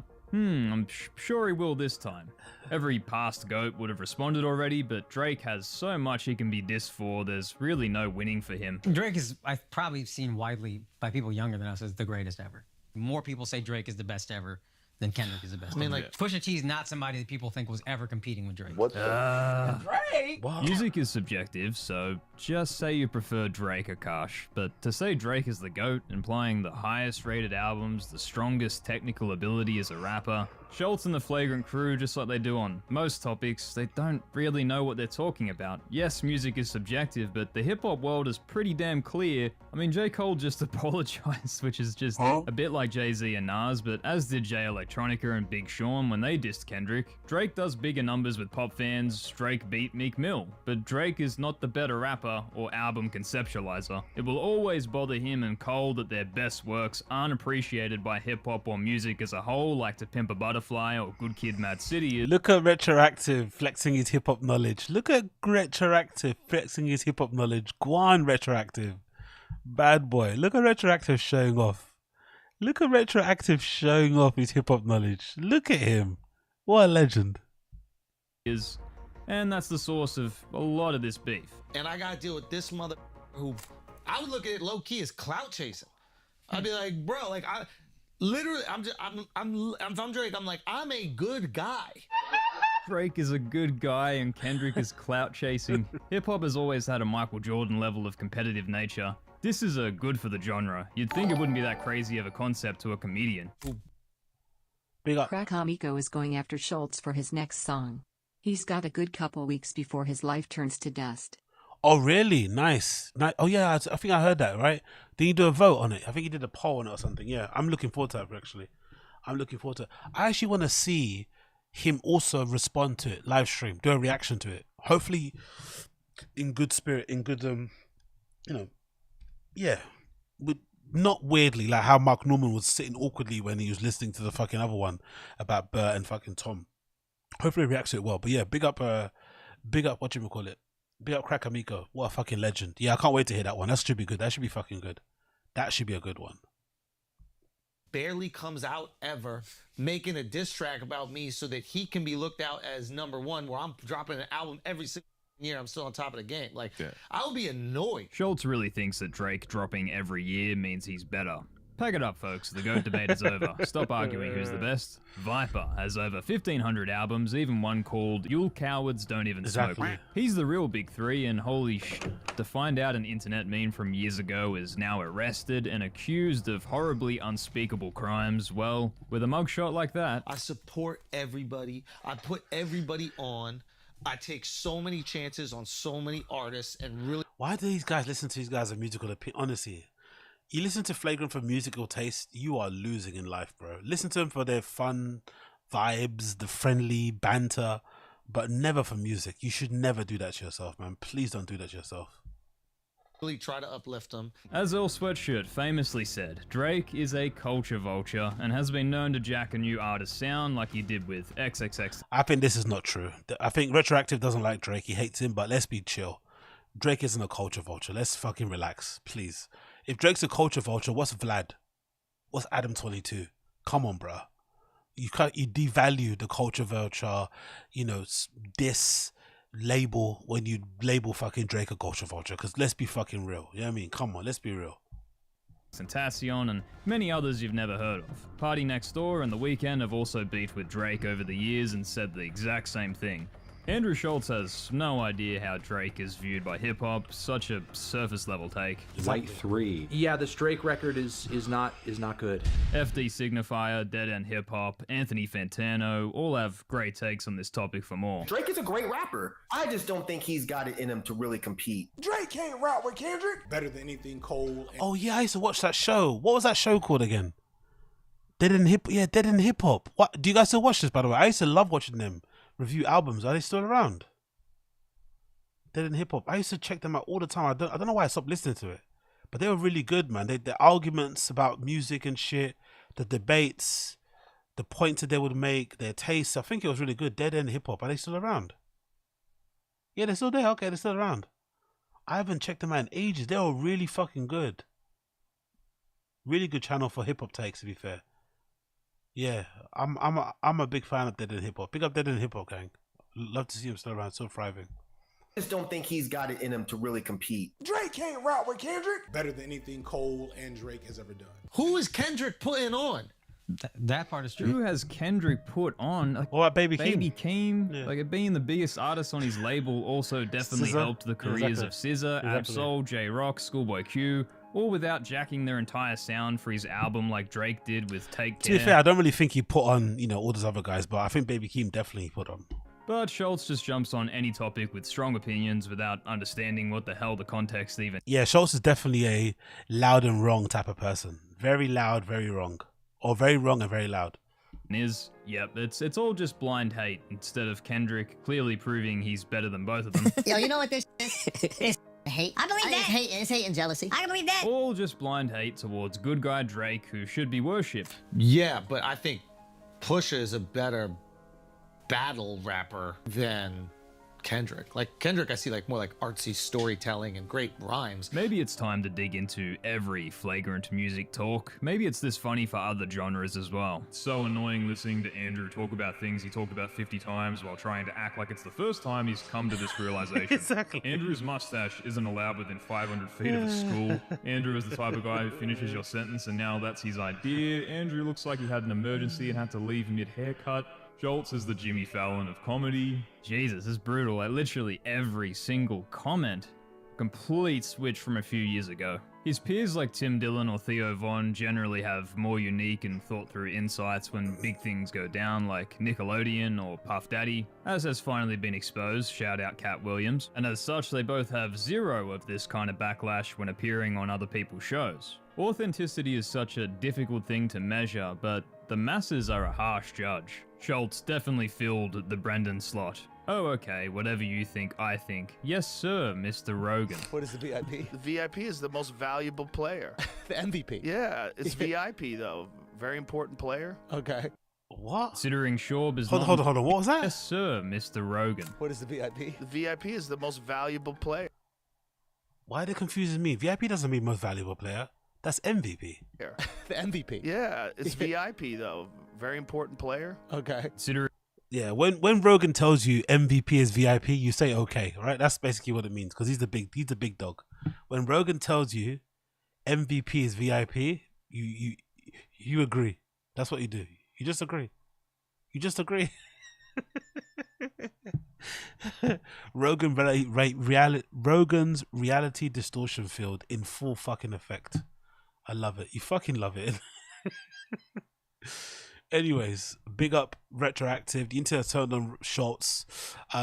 But I think he's okay because he's still funny on stage, you know? I just think those bits he's done recently on Meek Mill, and I think he did one, did he? I forgot which one he did recently, but he's still a really good comic, you know? That's the thing about Schultz, he's lucky. He's really funny on stage, I think so. Maybe even more so on pods, I'm not gonna lie. He's actually the reverse of Theo.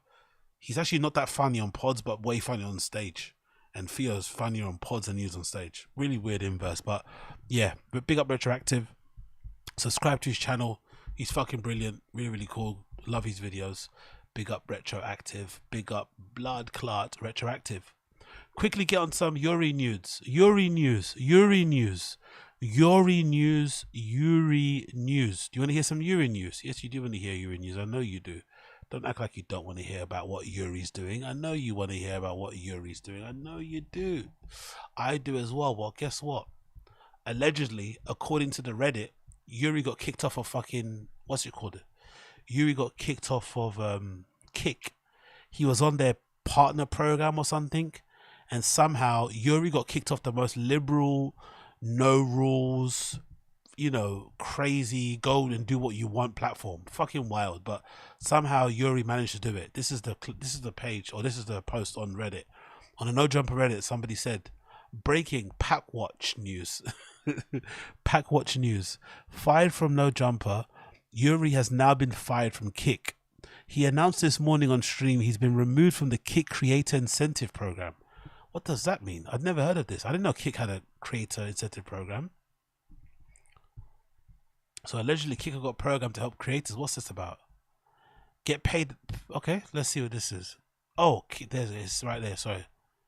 Kick Incentive Program. What is this about? I want to see. What's this? I never heard of this in the slightest. Kick Incentive Program. What is Kick Incentive Program is designed to compensate streamers with revenue per individual stream.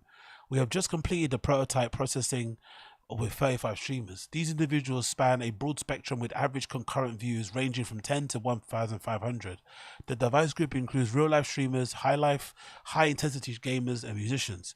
Kick is allowing streamers to speak for streamers and develop the program. Eddie envisions a platform where hardworking streamers have the opportunity to capitalize on their creative endeavors with an industry of a first revenue program combined with Kick's generous 95/5 subscription revenue split. Streamers equipped with entrepreneurial spirit stand poised to promise financial journey ahead. Yo, maybe I should join this. Maybe I should start doing fucking random show on here. What other benefits of the Kick Creative Incentive Program? Farming out platforms can be exhausting, especially when you spend considerable time attracting viewers on your channel. Kick introduces a refreshing change here. Not only do you retain a whopping 95% of subscription value, but you also compensate for the dedication and effort invested. Simply put, Kick values the more the build up. You don't need an agent. You're in control. By joining Kick Incentive Program, you're positioning yourself as a forefront incentive. As Kick evolves, the creators make and find themselves at the heart. How do I join? Blah, blah, blah. So I guess it's like you get paid per stream. You get like a set salary. How did he get fucking kicked out of this? Because Kick is known for being very free and liberal, and they've got all the crazy streamers on there, all the kids that people hate, like Neon and shit on there, right? How did fucking Yuri get kicked off a Kick? His chat is coping hard. Why the fuck should Kick pay you when you clearly take advantage of doing nothing all day? Oh, Kick is... Okay, so Yuri's doing the subathon, where he's not turning off his stream. People keep tipping him. Sometimes he sleeps. So maybe they're arguing that the kick incentive program is only if you're streaming and you're doing something on camera. You're vlogging, you're talking, you're playing the game. But if you're sleeping for 8 hours per day, yeah, you're probably taking the piss out of it, and you're kind of exploiting the system. He better get a full certified. Hopefully Riley puts Hispanic genes to work and make Yuri lunch. You know what people have been saying now, and I think someone else said in my comments.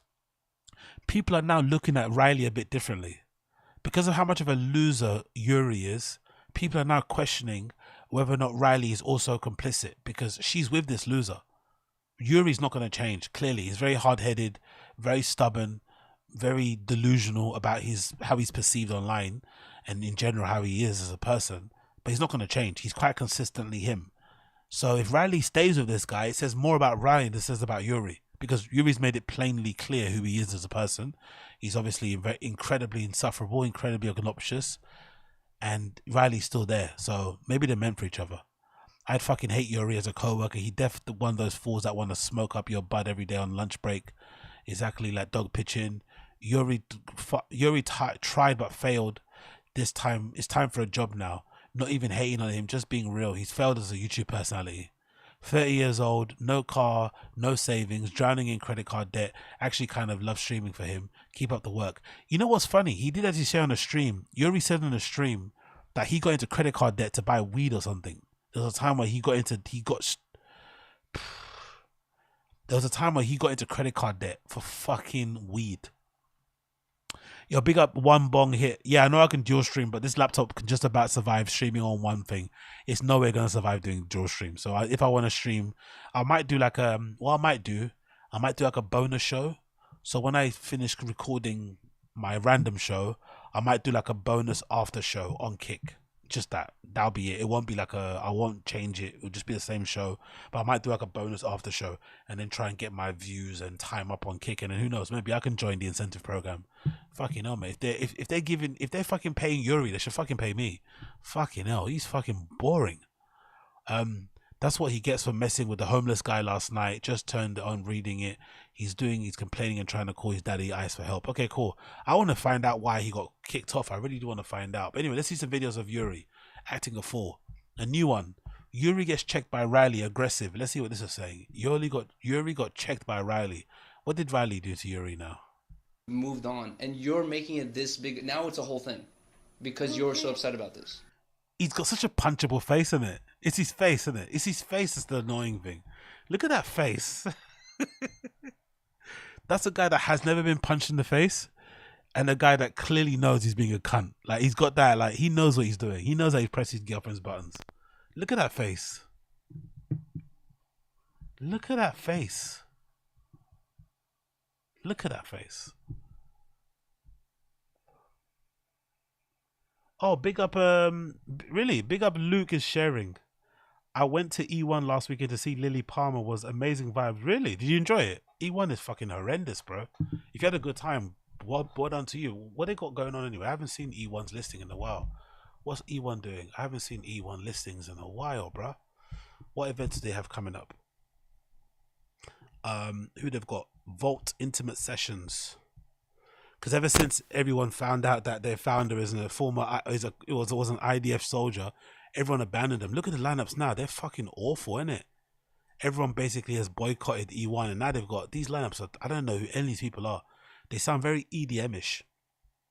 Love Juice sounds good. Whatever this night is, this Love Juice sounds nice. This event. Everyone else sounds horrendous. What is all this stuff? Way Out with Pirate Copy, Brady, Savio Tester. Who are these people? Bassface. Bassface is a big one, right? Bassface is drum and bass, I think. I'd imagine. Or not, House Second or UKG, who knows? Crowded, Scenarios, these DJ Bone, DJ Starlight. This looks like a good event. With Nastia back to back with The Advent, that looks like a good one. 4th of May. Ches Demia, Luke Solomon. They got some decent lineup still, but it's not where it used to be. Dennis Horvath, he's a good one. He's really good. Dennis Horvath, he's fucking amazing. That's definitely a good booking there. Yes, kind of shit nights, isn't it? Wow, man, it's definitely fallen off. It's not where it used to be. Okay, cool. Lily Palm, okay. I'm glad you had fun, man. I'm glad you had fun, Lucas, sharing. I'm glad you had fun. That, you know what? That's what it's about. Sometimes I think in London, because we don't have that many venues, you sometimes have to go to shit clubs if you want to see somebody that you like. So if you like Lily Palmer and she's playing at fucking E1, it is what it is. You just make it happen. You just can't think too much about it. I think that's the only thing you can do. Anything else is a bit out of the, you know, whatever. But yeah, big up Lucas sharing. Hope you had a good time there. You did have a good time. Let's continue here. Because you're so upset about this. Stop making it a thing. Stop talking about it. All right, that's it. Sorry. Jesus Christ, you can't shut the fuck up. Wow. That was rude. Wow. Big up Riley. Is that how she talks to him now? That's good to hear. Riley growing some balls. Moved on, and you're making it this big. Now it's a whole thing because you're so upset about this. Stop making it a thing. Stop talking about it. All right, that's it. Sorry. Jesus Christ, you can't shut the fuck up. That was rude. You know what's rude? Keep talking about our fights on camera like that. And telling me how I'm wrong when your face is in the camera. Like, just telling me how wrong I am. That's rude. Wow. She's finally starting to grow some fucking balls. Big up fucking Riley. Good to see. We love to see it. I'm not going to lie. We absolutely love to see it. We fucking love to see it. Any more clips of Yuri before I leave you guys? Oh, we got another one. This is, actually, let's get to the Riley one, Yuri one quickly. Yuri pissed off a homeless man and nearly got stabbed last night. Let's see this. Isn't that the skate spot? Yeah, that isn't it. Isn't that a skate spot? Guys in the stream chat, those of you that skate, isn't this a skate spot? Why do I recognize this place? Are they in San Fran somewhere? Or am I bugging? If you're in a stream chat and you know this, isn't this a space? Isn't this a skate spot?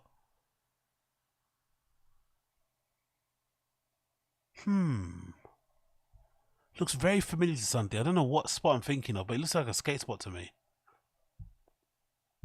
I don't know who you are. I'm looking at these stairs. I'm crippled. Look at my legs.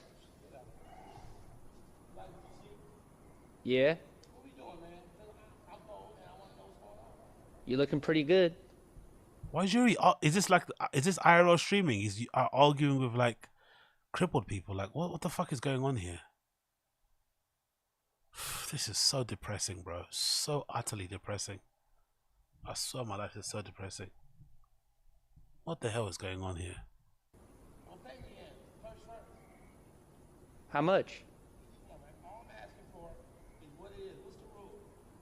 You ever fuck with an orange? You ever fuck with an orange? No, like an orange. Yeah. Yeah. It felt so good. Yeah. You should get an orange.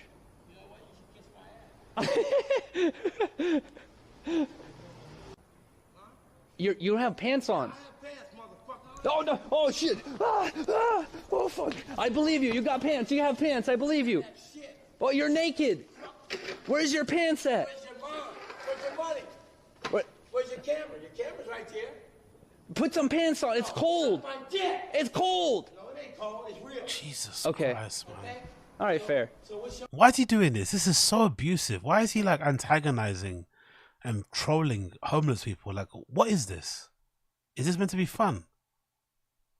What a cunt. What we on? TikTok?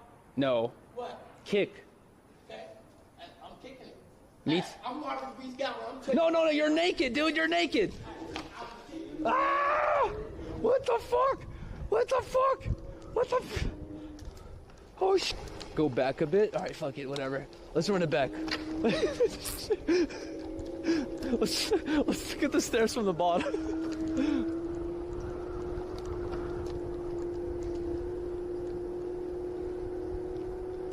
Why is he like this? Why is he like this? I'm back. Ah! Ah!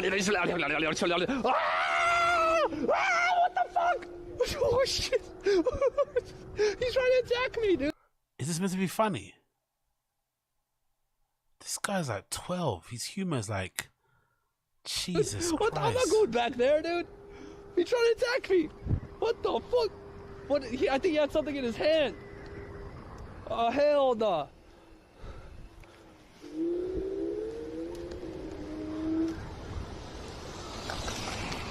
Oh, now I'm scared, dude. Oh, no. Is it even worth it to go back there? Where is he? Excuse me, sir, can I buy you some pants? Where did he go? He's trying to ambush me. Hello? Sir? This guy's awful, man. His content is Can so... I'll give you my shit, pants. and this is so weird, and I don't know why he's enjoying it also. This is fucking terrible. Fucking hell, Yuri. You gotta do better than this, surely, man. You have to do better than this. Another Yuri video. Yuri, what's that? Yuri takes his problems out on Riley. Let's see what this is about. Oh, it's just about the getting kicked off of the incentive program. Let's see what this is about. Chat, 1 second. We have 3 minutes. I have to like clean all this shit up. I don't know what Riley's doing. Hold on.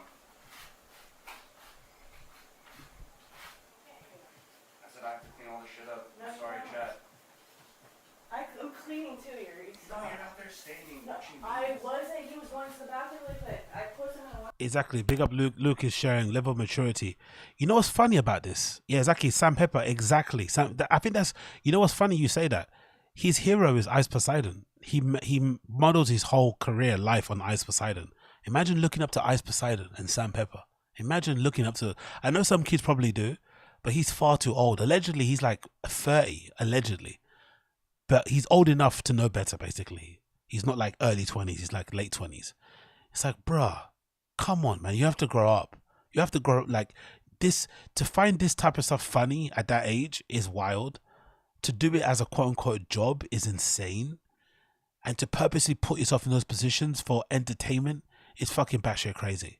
Like, I'd rather work in a fucking Target. You know what I mean? I'd rather fucking do a regular job than have to do this. Like, honestly, even though he's making a lot of money, like, how many subs has he got? Like, what? 1,000. What did the video say? He had like 2,000, nearly 2,000 subs. He's got like 1,290. He has what, like, let's say his subs are like $5.99 per. Let's say they are $4.99. I don't know. Let's say he got 1,200 subs. So he's maybe making like $7,000 a month or something, right? With the splits, maybe a $6,000 a month doing this stuff. I don't think there's enough money in the world you can pay me to do this. I'm not gonna lie. To do IRL streaming like this, if it's IRL streaming that I do in my own way, where I'm having my own fun, but not like going around antagonizing homeless people and purposely trying to get, cause that's what Ice Poseidon's style of like vlogging and IRL streaming is, purposely put yourself in positions to, you know, to force something, to get a reaction so that you can have like a moment. It's like, nah. Like, that's degenerate shit. I'd rather work a normal job. I'm not gonna lie. I'll never do that. And I took all of my luggage, taking that shit. Riley with the yeah. Stop Brian me. I'm not Brian you. I'm Brian the situation. It's so fucked. Oh, I love that she's annoyed by the bruh, by the way. Everyone else was annoyed in the stream, but I thought she didn't mind. But because, like, who calls their girl bruh? I'm glad that Riley's getting annoyed with the bruh. She doesn't like the bruh, because that's so weird. I've never got away with, like, it's like trying to spud your girlfriend. Like, if your girlfriend's real and an actual woman, she's not going to let you spud her. Do you know what I mean? You can't, spudding your boy, that's not your fucking bro. So it's good that she's getting upset about the bruh. Good. Why is it so flat? Because my camera's broken. My camera won't work.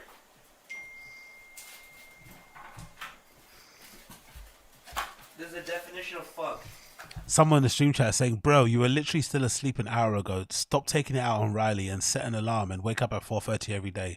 I have no sympathy for you. Exactly. I wake up exactly.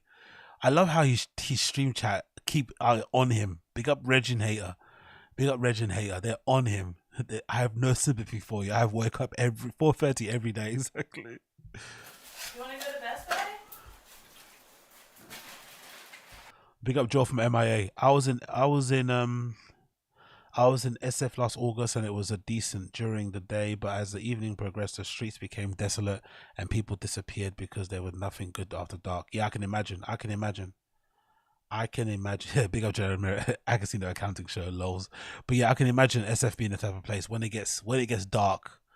I can imagine SF being the typical place where it's like nothing good happens after 9 p.m. Like when that place gets dark, it gets dark.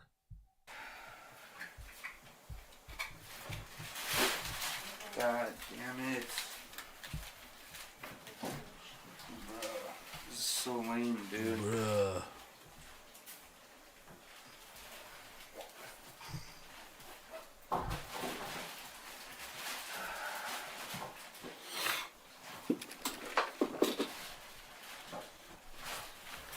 I don't know what I'm gonna do.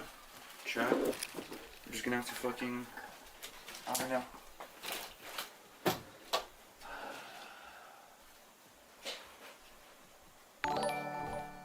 Yo, big up, big up, big up, big up. Bean cheese, bean cheese, bean cheese, bean cheese, bean cheese, bean cheese, bean cheese, bean cheese, every Nate. Yes. Big up Wingus McDingus. Appreciate it, brother. Thank you for joining, my friend. Hope you're well, my friend. Hope you're well, hope you're well, hope you're well. Right now, 10 a.m. That's so fucking early. Slap her, Yuri. Do what the Russians in you would do.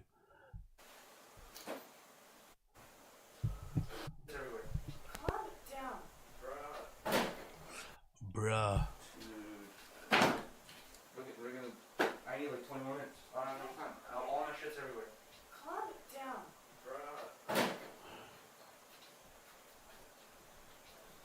I have to put that away too. What can I help you with, Yuri? You can tell me what to help you with.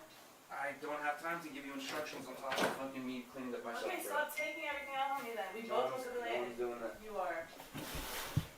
Fucking hell, man. What a weird relationship. To have all this stuff play out on camera is so bizarre, man. He's clearly abusive. They're clearly in a very dysfunctional relationship, but they're weirdly perfect for each other. Weirdly, they're very, very perfect for each other. They met each other at the best time in their lives, where they're both, figuring shit out. They're both a bit of a mess. But they're probably going to look back on this in many years to come and be like, ooh, you know what I mean? They're probably going to both cringe. Because, god damn. Chill. Stop it. Yeah.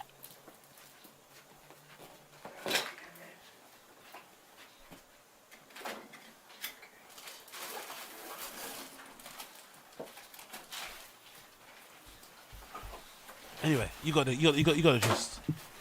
You got the gist. You got the gist. You got the gist. Is there another one here? Yeah, Yuri pressed by Riley for no deodorant and horrible smell. Oh my god, let's see this one. Yuri gets pressed by his girlfriend for not showering and not using a deodorant. Let's see what it says here. Dude, I smell so bad. I When- need to shower. Yeah, you were. Do you know? Have you guys got friends like this? By the way, do you? Some of my Caucasian viewers, do you guys have friends like this who are this age who don't shower? Is this normal? I know showering for some people isn't the most enjoyable thing in the world, but you get it done. It's like brushing your teeth. No one fucking enjoys it, but you just do it, right? You just get it done. Do you have friends who like really don't want to shower, like legitimately, and you hang out with them? Because this is wild, bro. You're smelling kind of funky last night when you lifted your arm up. Why aren't you putting on deodorant? I don't know where it is. You keep hiding it from me. It's right in front of you. I keep it and leave it out in every bathroom you've been in. It's literally right in front of your face, and you haven't even asked. You keep hiding it from me. How's he not embarrassed with these clips? Dude, I smell so bad. I need to shower. Yeah, you do. You were smelling kind of funky last night when you lifted your arm up. Why aren't you putting on deodorant? I don't know where it is. You keep hiding it from me. It's right in front of you. I keep it and leave it out in every bathroom you've been in. It's literally right in front of your face, and you haven't. I love how they kind of sound the same now. I guess it happened to all couples, doesn't it? You kind of sound similar. Anyway, that was fucking depressing. I'm going to end it there, my friends. Yuri stinks. Nothing fucking changes there. Thank you for you guys tuning in. Another episode of Random Show in the books. Thank you for tuning in. Episode number 214. I'll be back in a few hours, probably, hopefully later on. So thank you for you guys tuning in. Appreciate everybody for tuning in. Make sure you smash the like button if you enjoyed the show. Like button down below. Please smash the like button for me. That'd be greatly appreciated. Please smash the button down for me. But yeah, thank you, man. Appreciate all of you. make sure that you smash the like button down below. Give me a little like. And yeah, man, I'll see you guys in a few hours. Appreciate all of you. Much appreciated. Much love. Smash the like button down below. Thank you. See you again very soon. Peace out, my friends. Peace out, my friends. Bye-bye. Bye-bye. Bye.